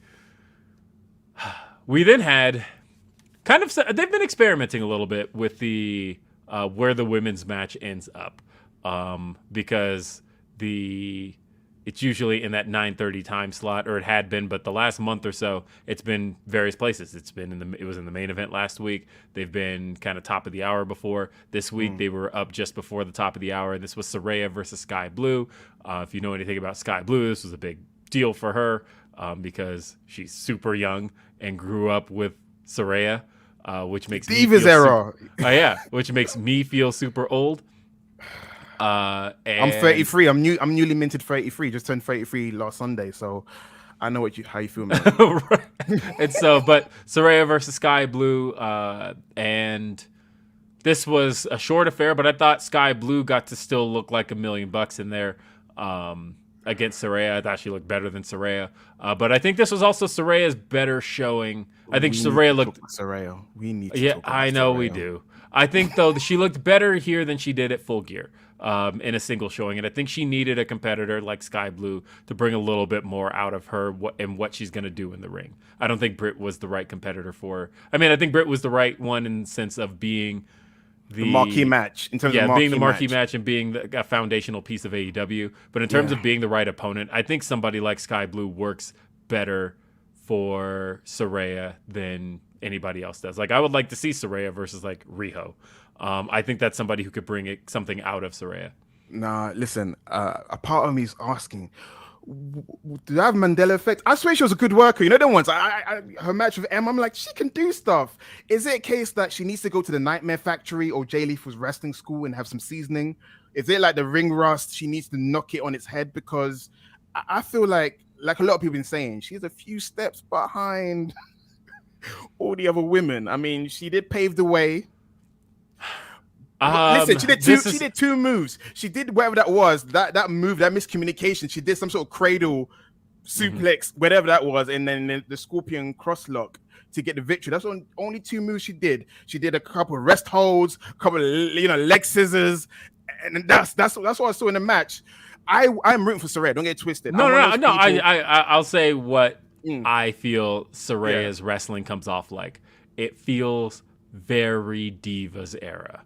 And it's weird to me because she was on the cusp of the Divas era, right? She was like right toward the end of it where we started to see the women's evolution in WWE, and we saw the influx of Charlotte and Sasha and Becky. But she felt like a bridge between those eras. And when I see her wrestle today, it feels a lot more like you saw the Divas wrestle. And Redman in the chat says the anti-diva has become the diva. A little bit. Mate, because I feel like Tony did more wrestling moves on the outside. She did. That was a big thing to me. Was I felt like, again, Saraya was working around Sky Blue, but then when we see Tony out there, when she hits that snap suplex on Sky Blue, I was like, oh, that was clean. That was so nice. And then we go back to kind of moving in slow motion. And I don't even think the match was bad, but it was just like, it's moving in slow-mo. Listen, you hyped it up. You say Sky Blue's like the litmus test. She's like the Sean Waltman of like, if you can't have a great match with Sky Blue, someone needs to go back to the PC or the Nightmare Factory and get some seasoning. Because honestly, Sky Blue, she gave Jade one of her best matches just a few weeks ago. So I agree with that. But my segment of the night, I very, very, very, very, very much liked this Bryan Danielson MJF confrontation here. I thought that. So we'll start with Bryan. Bryan makes his way down to the ring. And the crowd is just super hot to see him. And you could see the look on Bryan's face, just him all smiles, hearing the yes chants that he can't go along with, but he's never going to, as he said, I'm not going to discourage them, but I also can't, do the thing. So therefore, I'm just going to let people do it and enjoy. So Bryan, he says, it sounds to me like you guys want me to win the AEW World Championship. Crowd hits those yes chants. And he talks about how MJF hates me. And then he starts listing all these things that MJF did, but he hates me. Again, great logic here from Bryan Danielson. I love that. And he then is interrupted by one MJF. Yeah. MJF, again, bringing some real life things into it. Talks about the breakup of him and his fiance. Right. That was not a great. I mean, so the thing was, I thought this was great content. But of course, that's one of those ones, as Sean noted on Twitter, that Sean doesn't like to report that kind of stuff when he knows about it. That's some of the stuff we kind of stay away from, because even if it comes out there and it's out there, we try to stay away from that kind of stuff because that's not relevant to professional wrestling. Based. Yeah. It's not wrestling based. And so therefore, regardless of whether or not we knew, that's not something we would report. But now that it's out there, obviously it's willing to be said that, yes, that's a thing that happened. So, of course, watching this, though, and hearing the crowd chant, "You deserve it." And I'm like, oh, they don't know he's being genuine here. Listen, this is a guy once said, working yourself into a shoot, brother. Like, it's quite hard to undo it because MJF is known for blurring the lines. So you people could be reporting, hey, did you hear this guy once broke up with his girlfriend because she did something, and then the whole car accident promo that he did a few weeks ago. So it's quite hard. He blurs the line too much. He blurs the lines, yeah, he does. But that's I had to block him on Twitter because I'm tired of him working himself into a shoot. I'm like, I like the character, but then I realized I don't want to follow the character on Twitter or in real life. I just can't. It's just too much. It's like Borat. It's like, come on, dude, relax. You're not out. Can you just be out of character for me? It's too much. I'm not in the 80s. People say kayfabe. Listen, that's well past before my time. I'm the 90s baby. I like how things is real. Like, you can take off your hat, you take off your makeup and your outfit, and then you just chill. Yeah, it's not for me. Kayfabe. No, honestly, the lines being blurred, I think, ultimately give the fans a good reason to get into it because they don't know what's real and what isn't, and so that stuff is fine. But I really like this. I thought they sold me a ticket here. I thought that MJF talking about what drives him and the fact that, everybody else has walked away from him. Everybody else has left him, including the woman he thought he was going to spend the rest of his life with and make a family with. And so therefore, he is simply going for the only thing that matters to him is holding on to the AEW World Championship because that's the one thing he can guarantee he can control not leaving him if he can beat Bryan Danielson. And then, he talked about Bryan being selfish, Bryan doing this in a time where he should be at home with his family, with his kids.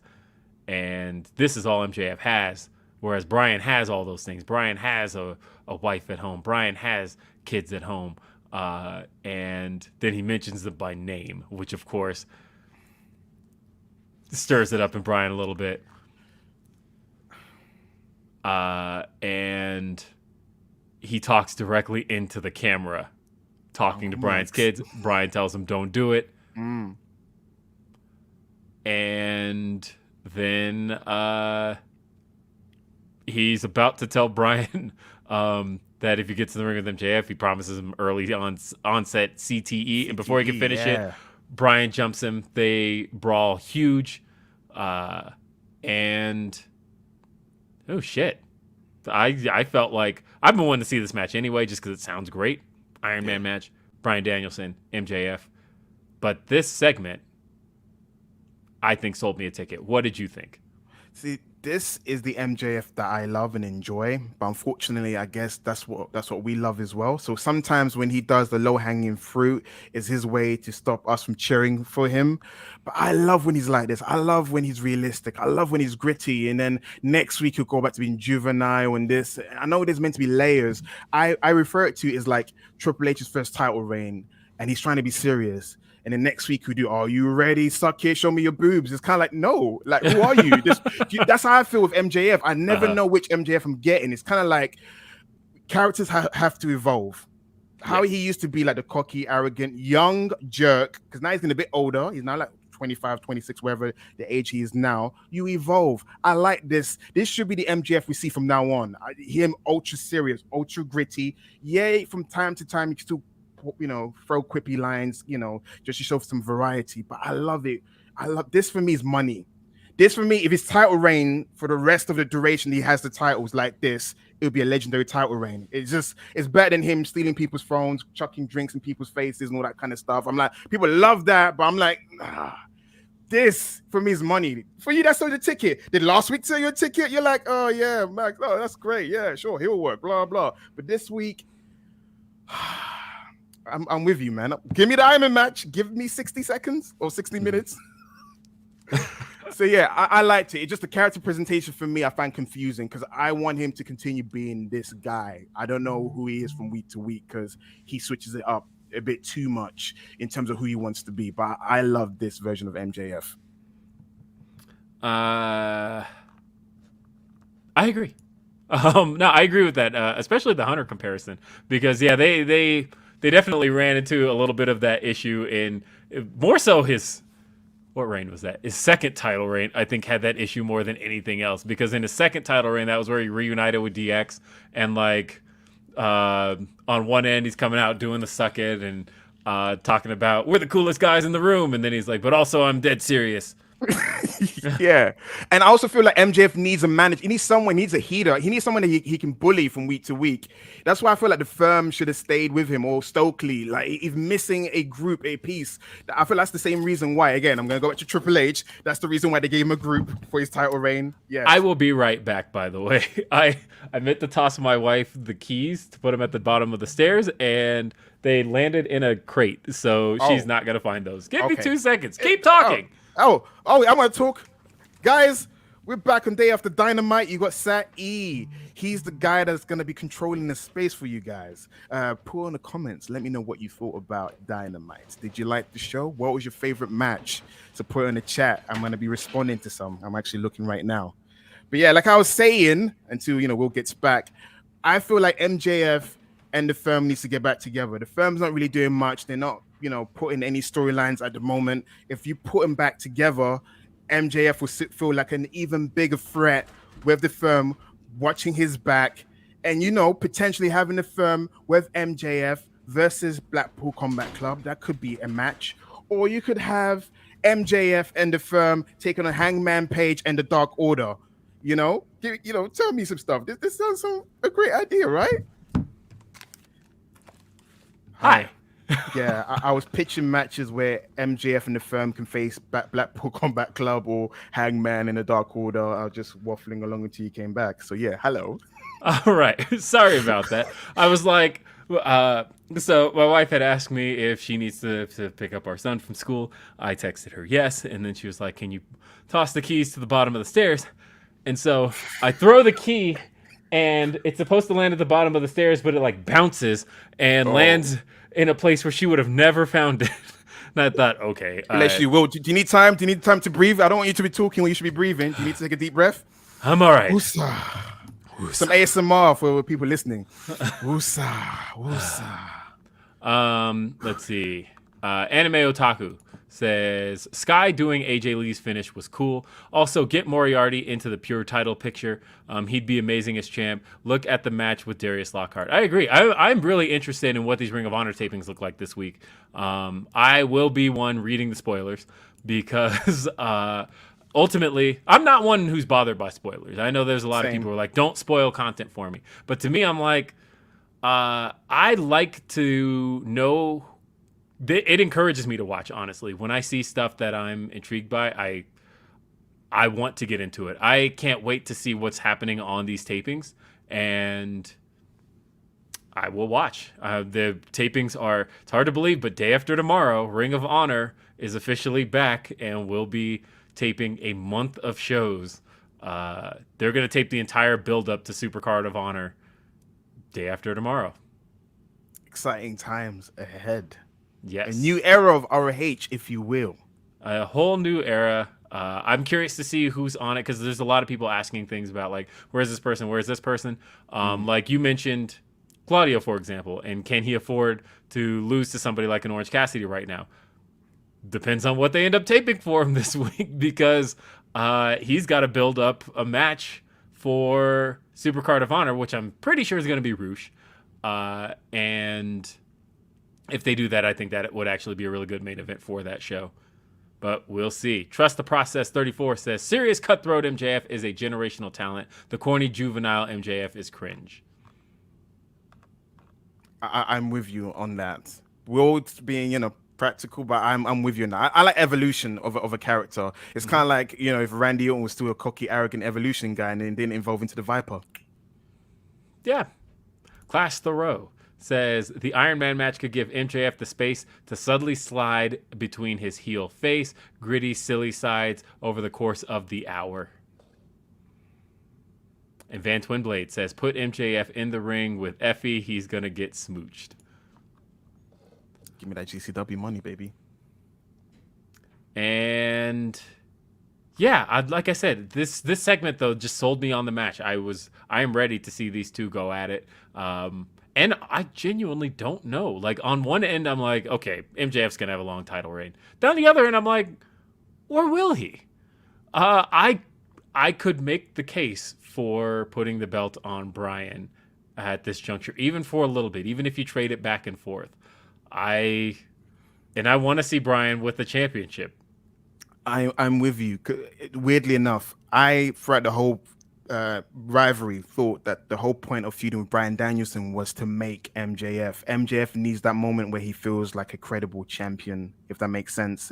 Again, I'm gonna use Triple H for the whole evening. Triple H had Cactus Jack Royal Rumble match to give him that credential as a champion, because before that, no one believed he can hang with the main eventers. So he needs that. But at the same time, Triple H's first title reign didn't last that long. And his second title reign was a bit longer, so it could. But be his second title reign wasn't even that long. His second title reign was because the Cactus Jack match happened in his third. That's what I was thinking. Wow, the title got traded a lot. Vince beat him. Vince beat him, and then Big Show beat him. And Hunter had his third title reign.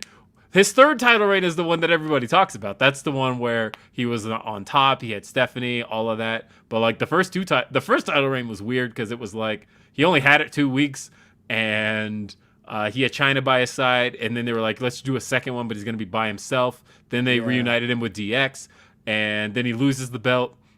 And it's like, okay, now he's got Stephanie. Let's try a third time. And the third time he had DX and Stephanie, and that was the one that hit. And so at the same time, I don't know. I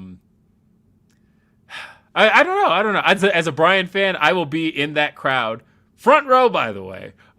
Basically, look at this guy. Screaming my head off over whether or not Bryan. I will be cheering Bryan on. Basically, I will be there. I want Bryan to win as well.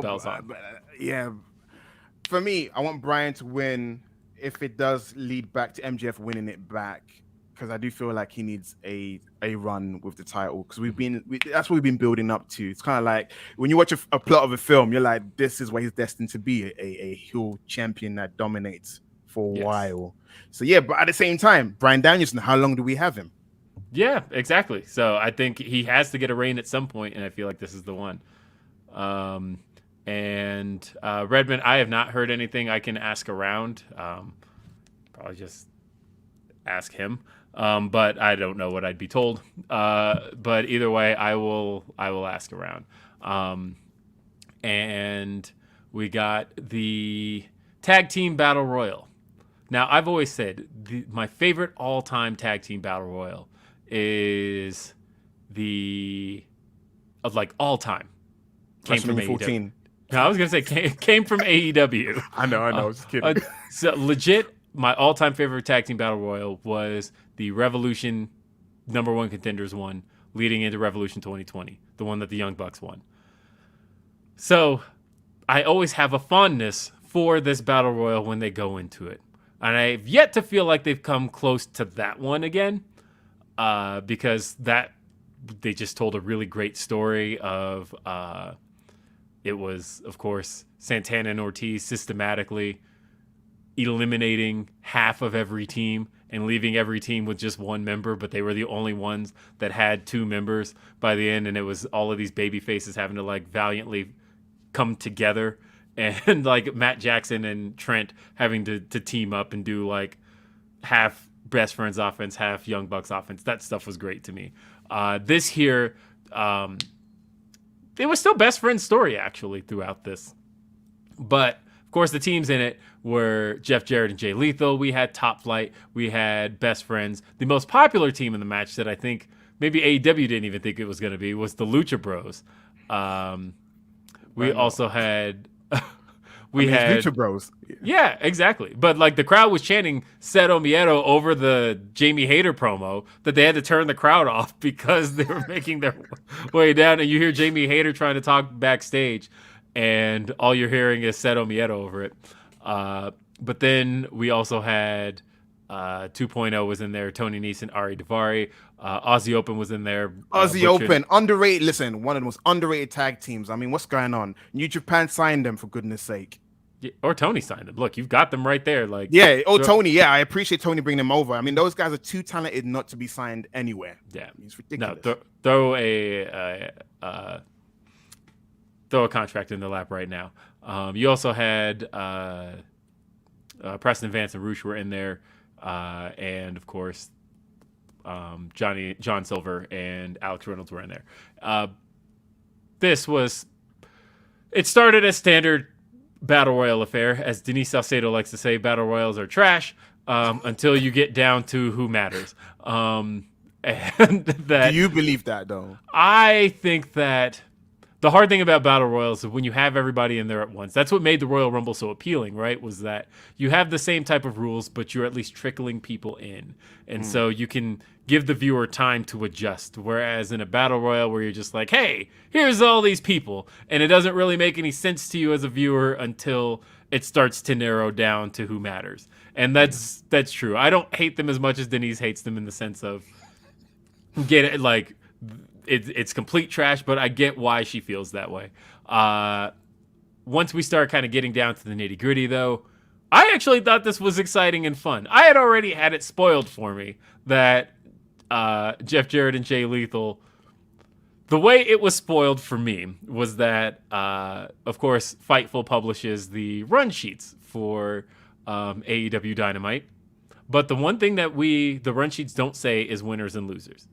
Right. But the thing they do say is who's involved in every segment. And so it was very easy to look at the run sheet, seeing Tag Team Battle Royal, and then the next segment seeing Jeff Jarrett, Jay Lethal backstage segment, and my brain going, oh, well, I mean, that means one of two things. That kind of told me how they were going to get there, or that they were going to get there, but I didn't know how. What did you think of this Battle Royal, Sat? So I've liked it when it was fast paced, teams are getting eliminated. And I do feel like best friends, I've now become the bridesmaids, never the bride in this kind of situation. Especially right now, I wrote in my notes that we're now in this period in the tag division where it doesn't have as much focus as it used to. So now is the time where you can put in random tag teams to win titles. Best friends, there's never been a better time for them to win the title than around this time. Until FTR comes back and changes plans, whatever. But they could have won. You could put, what are you doing with best friends? I mean, Paul Trent Barretta, who got sold on the dream, hey, leave New Japan, come to AEW, you're going to get a great opportunity. And then it's like injuries and so forth. There have been reasons why best friends have never reached the mountaintop. And then that would have been a great time. I am a fan of Triple J, Jeff Jarrett and Jay Lethal. I love the group. I'm not a hater. Mid-card Jeff Jarrett is the best Jeff Jarrett. I grew up on Jeff Jarrett being a mid-carder. That's when it was least offensive. I didn't mind Chosen One Jeff Jarrett. I love Slapnuts. Mm-hmm. So for me, him fighting for the tag titles doesn't hurt me. I can't believe you love Chosen One Jeff Jarrett. Why would you admit that? Listen, the music, the guitar shot, the swag, the early 2000s. I think it's just the fact that WCW as a whole was so bad that I associate. Blood? Are you kidding? I wanted to love it. Are you kidding me? I was the person telling everybody within earshot, hey, you see this New Blood story? WCW is back, baby. Pendulum's going to swing back in their direction. I know WWF had it for a little bit, but it's all WCW, baby. They made me look so dumb. They made me look like a complete idiot trying to sell that product to anybody. Because I would tell people, hey, go check it out. Go check out WCW. It's coming back, I promise. Then they go check it out, and they come back to me the next day and go, what the fuck is this shit? None of this is any good. Listen, it hit with me. You know why? Because you go back to 1999, January time of WCW. It was crap. Hogan on top, and NW never got a full proper split, and then you got Vince Russo just chucking everything at the wall. I'd rather that than the boring crap I was having the last 2 years. It was just the same thing. Chosen One, Jeff Jarrett. I loved it. I loved it. Him and TNA, there's portions of it I kind of liked. I was like, Monty Brown should have been champion. But yeah, Chosen One, Jarrett. Yeah, I like it. Chosen One. Slap a choke on that, slap nuts. Yes. Yeah, no, I absolutely look. I get it, but man, it just represents such a crummy time for me. Like I think about Booker T won the title. I mean, listen, Booker T won. Remember Booker T won the title, but also like David Flair feuding with Jeff Jarrett over who Stacy Keibler's baby's father is. That was. Listen, it's better than nothing. I am that guy where it's like I remember how things were. I'd rather this than go back to how it was, which was Ric Flair's your president, and then Nash's face 1 week heel teaming up with Sid, even though he feuded with Sid, who stole his belt, and then Rick Steiner. Listen, there's so many things happening in that time period in '99. So when Sting went heel, I'm a fan of heel Sting, by the way. I'm one of those rare people who like Sting as a heel. I didn't mind him beating up Hogan, him and Lex Luger, bullying Hulk Hogan. Anyway, we're running along, but I'm saying Jeff Jarrett as a mid-carder is least offensive to me. And I love when Sanjay Dutt cuts a promo. He's like, he's gonna get an aneurysm with his pen. He's like... I just love it. No, I'm loving how energetic Sanjay is. No, it's great stuff. And honestly, like I said, in a way, it's bringing the two tag team feuds that were the most prominent out of Full Gear to a 4-way, assuming it is FTR next week. I hope it's FTR next week. I feel like when you do the casino tag match, so of course we have the tag, because they have the two battle royales. You have the traditional one that's just all the teams in at once, and then you have the Casino Tag Royale, which is Royal Rumble rules. And I feel like it would be a mistake to not have a tag team people want to see in that be a surprise entrant. Right. Now, just much like last year, you have a certain number of teams.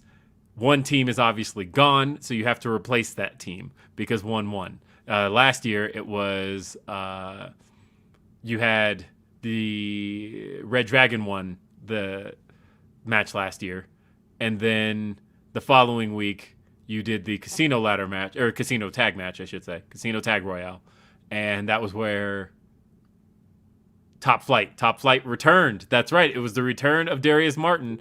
It was the surprise entry in there, so they have done surprise entry tag teams in here. We've seen it before. I would love to see who they bring in as a surprise entry. But to me, I feel it makes the most sense. Just bring in FTR, have them win, and do the 4-way. In a dream scenario, it would be great if Proud and Powerful came back, man. I miss that team. I know. I've been watching the build-up to Revolution 2020 recently. I've watched 4 episodes of Dynamite leading up to that show. That is still AEW's best build-up period ever. And Proud and Powerful was a really important part of that entire build. They did a lot with those two, and they made them feel important going into everything. But finally, we saw a House of Black segment. They want the trios titles, and they said we're going to hear more on Rampage. That was kind of the only build to Rampage on the show. And as I've said, that's my beef with Rampage as of late. I feel like it needs to feel like an extension of Dynamite. I tweeted this earlier that I think you've got to do more out of Dynamite to lead into Rampage. I think it's good for the fans in the building because you watch WWE TV. You know nothing pops fans more than, why don't we do this tonight? Yeah. Crowd goes nuts, right? Yeah. It's the same effect if you have a segment on Dynamite and then say, because everybody knows Rampage is taped that night, if you say, let's do this Friday on Rampage, and the crowd goes, yeah, because to them that's like, hey, we're going to see this in just like an hour. This is cool. And so I think you can do that kind of thing. And I think they should do more of that to, one, hook the fans into staying, but also hook Dynamite viewers. They had 1 million viewers this week. Think about how any one segment. Here's an example. If you were ever to do Christopher Daniels versus MJF, Rampage would be the perfect place to do that, right? A segment that you had as a major segment on a Dynamite, and now you want to pay it off. I would do it on Rampage. Because now anybody who was interested in that, anybody who was hooked into that, can now be pulled in that direction to Friday. That's all it takes for me.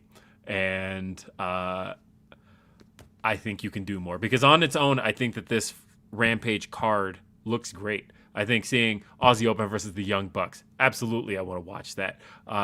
You're talking about Willow Nightingale versus Tony Storm. Absolutely I want to see that. And then Action Andretti versus Sammy Guevara. Also sounds great. But I think they didn't do literally anything on Dynamite to make me feel like I should want to see any of this. And I think that there's a way to get there. And I just think the show should string together a little bit better.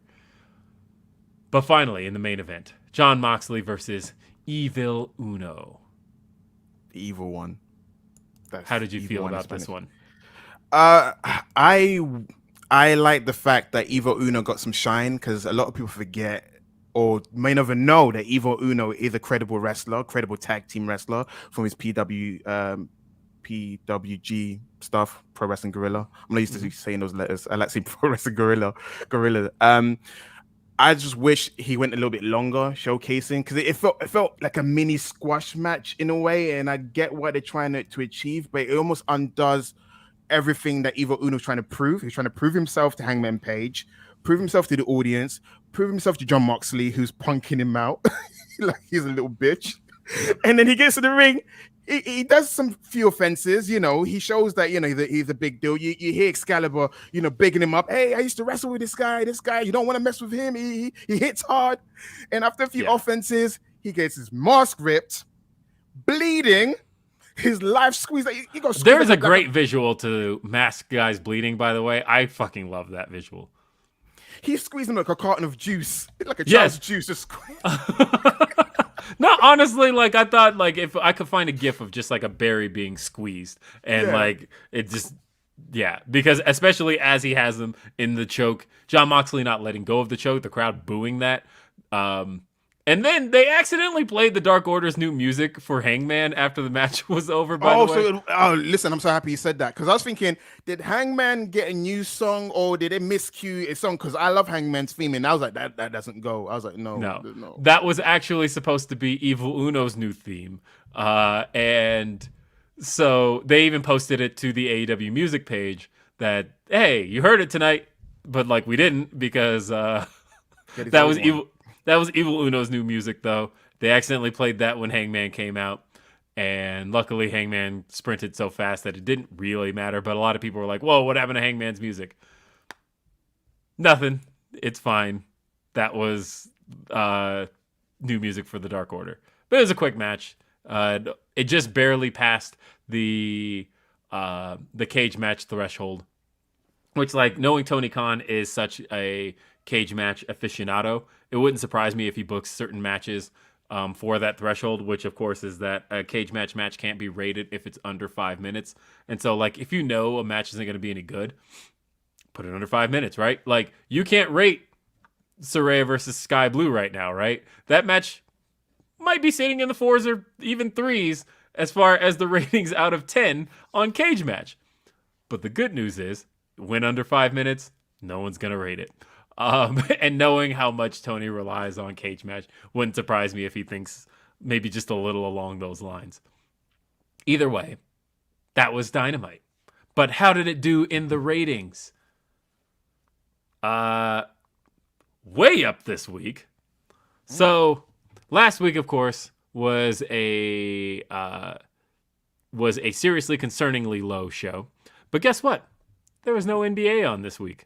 And with no basketball games on, that worked to Dynamite's advantage hugely.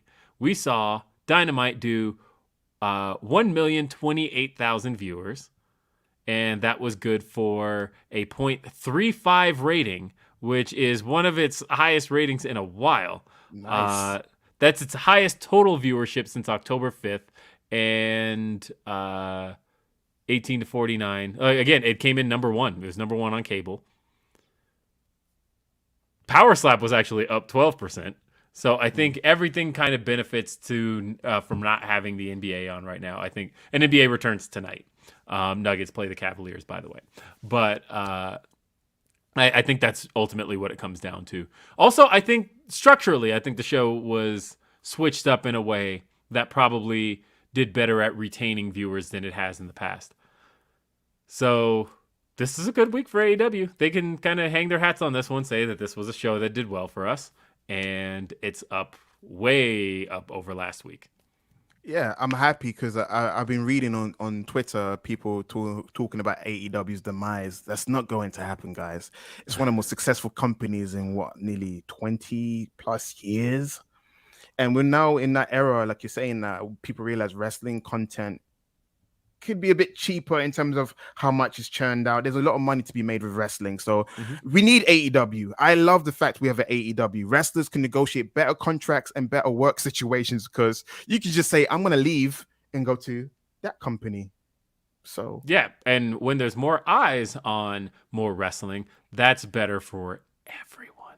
Exactly. Because we grew up doing the Monday Night Wars. So when people say to me, like, AEW, I love both of them.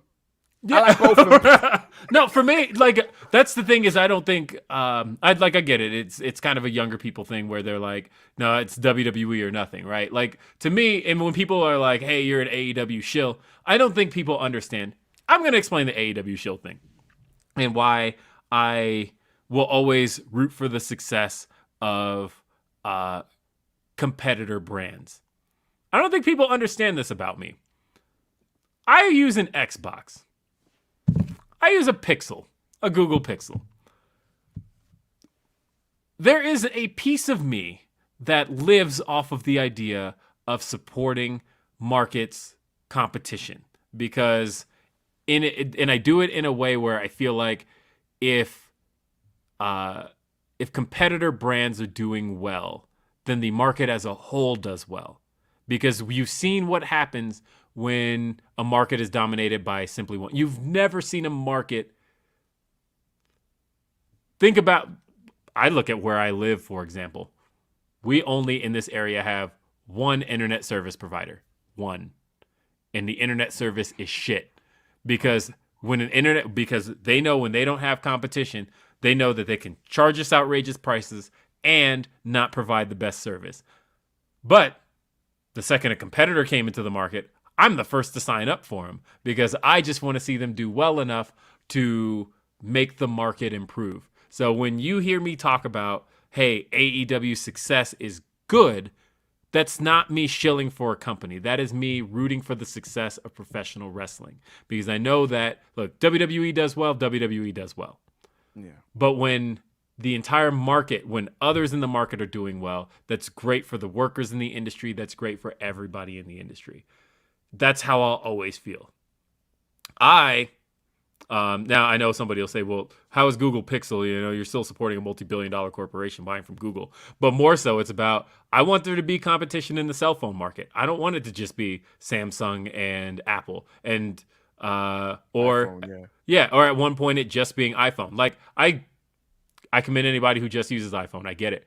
But you recognize, and I know you recognize that if it were just Apple, like think about the ideas these guys have all stolen from each other. If it was just one, think about how shitty the market would be for that. Like I know that like PlayStation and Xbox fans go at each other, but you don't want Xbox to die because at that point, what is the market with just PlayStation? Think about how much Xbox changed the online gaming market.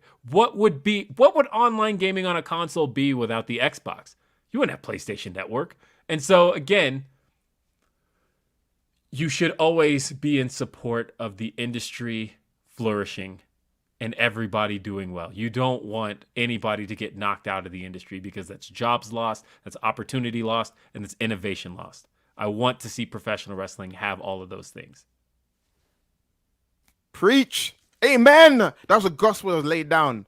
Like, yeah. So when anybody ever asks, we like wrestling. We like good wrestling. WWE dominated the market for 20 years. So you're right. You got a lot of fans that never knew what a competition is. They're like, it's the WWE way. Yeah, they're like a competition. You mean Raw and SmackDown? Exactly. Okay. Exactly. You're like, who's the general manager? Oh, I can see another draft. That's competition, I guess. Right. Yeah. Owned by the same guy. No, this is true competition. This is what we grew up on. This is like, who's gonna jump ship? What ideas being stolen? The leak. oh, ECW wrestlers getting stolen by Terry Taylor, all that kind of stuff happening. I like this. So it makes me not mad, but sometimes kind of perturbed. The other time kind of it makes me laugh. I'm like kids showing their age on Twitter. I'm like, you can like both things at the same time. You can like DC and Marvel. You don't have to choose. You can like everything. Why is it choosing? Why do people choose apartheid? Why do you want to keep things separate? Yeah, no, and honestly, I can say I do feel like it's okay to choose your brand of wrestling. I fully believe in that because at the end of the day, you should.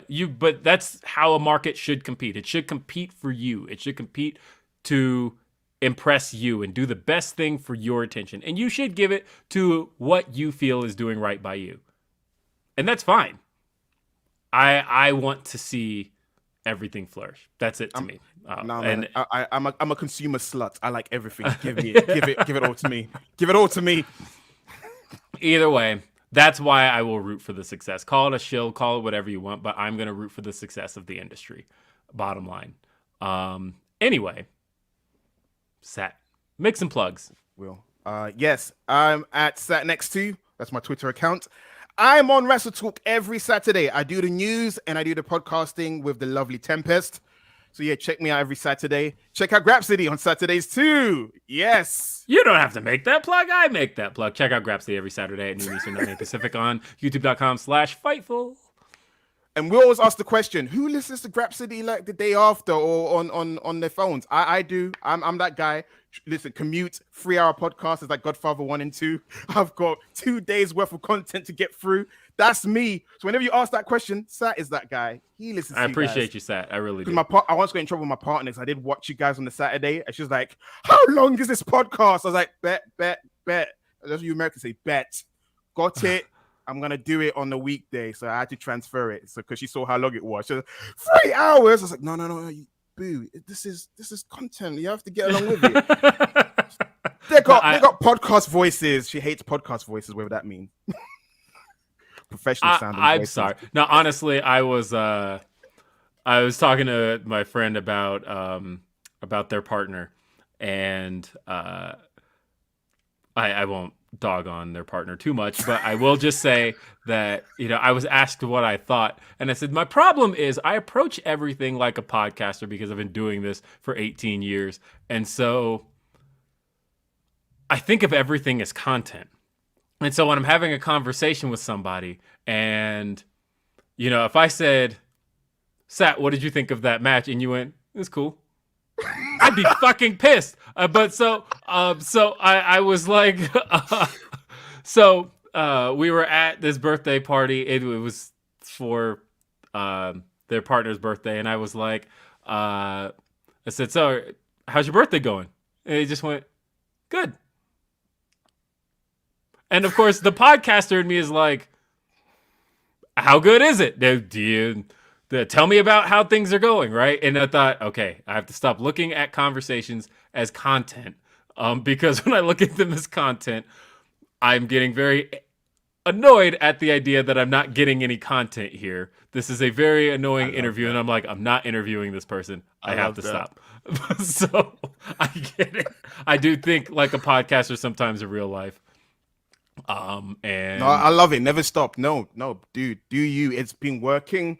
Why change the formula or the ingredient? Don't change up, man. Yes. And yeah, as a matter of fact, today is a very interesting anniversary, JR. You said podcasting for 18 years. Wow. Yes, I'm going to bring up the fact that when I started podcasting, it was June 18th, 2005. I have not taken a week off of podcasting since June 18th, 2005. First, did a podcast about the WWE draft lottery where John Cena got drafted, and that was like the inspiration for me to start podcasting. Haven't taken a week off. I was 17 years and 8 months when I did that. I was 15. And that was 17 years and 8 months ago, which means as of this podcast here, I've officially been doing this more of my life than I haven't. Well done, brother. Well done. Listen, So back then when there wasn't that much black people talking about wrestling, you were flying the flag. You were dissing Batista that he was a crap world champion back in the days. Huh? Yeah, I was. And you know what? Honestly, I regret that because I go back and I appreciate Batista. I appreciate Batista a lot more. Like sometimes he had some slip ups, like what was it? Basketballs. Basketballs. The weapons are not only welcome, they're allowed. It was like I think you got that backwards. I think it's allowed and not welcome. But anyway, either way, that was young me. There's a lot of old takes, and the hard part is that every podcast they've ever done is still online.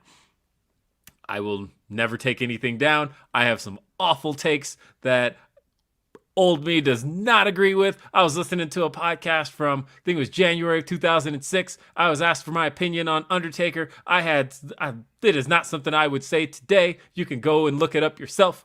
But either way, I love American Badass too, by the way. I just want to let you know, is this a safe place to say it? I love American Badass Undertaker, more Big Evil. I feel like 2002 Undertaker hit his strides, right? I love Big Evil. No, I'm a big fan. Big Evil Undertaker, like, honestly, him turning heel and... when he dropped the steel steps on Taz, me and my brother was rewind that part. He just dropped the steps on Taz's prone body, and he just dropped it. And JR, are you gonna kiss his ass? No. Do you think you're better than me? And JR's face, huh? Right. And that was such a great heel turn. Although that was the turn, I think, that made WWE realize we have to stop playing music in turns. Because after that, they never played music in a heel turn after that night. Because think about Undertaker, like, shoving JR's face into Vince's ass and then rolling. And, like, ever since then, they haven't played theme music in somebody's heel turn. Somebody who turns in silence. And that's been the WWE rule ever since. Because, like, you think about Hunter turning on Shawn later that year, he hits him with the pedigree. It doesn't just start going, it's all about the game. Like, now you let the silence soak in the moment. You let the crowd boo. And that's how you know a heel turn's been effective. Don't play music anymore. Taker was, like, the last one. Listen, Big Evil Taker, when he responded, when he found out he was getting drafted to Raw and he chucked his water bottle against the wall. There's so many great moments in that year alone. Because for years, people saying Undertaker past his prime, the biker character's not working. For me, Big Evil Taker, feud with Brock, 2003, getting dragging Hogan around on a motorcycle. Listen, I can talk. That 2002 for me validated the character because it's kind of like saying, when did it work? 2002. And 2002. I agree. All right. Well, I could talk with Sat about old wrestling all day long, and maybe one day we will. Let's do Mom. We'll do Mom. We'll do Mark Out Moments, MOM. And so, yeah, that'll be down the road. But folks, thank you for being a part of Dad. Don't forget to check me out. I'll be on Grapsity this Saturday, noon Eastern, 9 8 Pacific, youtube.com/Fightful. If you follow Denise's channel, Denise Salcedo, she and I are doing After the Week at a special time this week. So don't join us at our normal time because we'll be on way later. It's a evening episode. We'll be on at 7 p.m. Eastern, which is 4 p.m. Pacific. And so check all that out. Outside of that, folks, that's it for this edition of Day After Dynamite. For Sat E. Niangi, I'm William R. Washington. We will see you next time. Have a great day. Peace. We're out of time.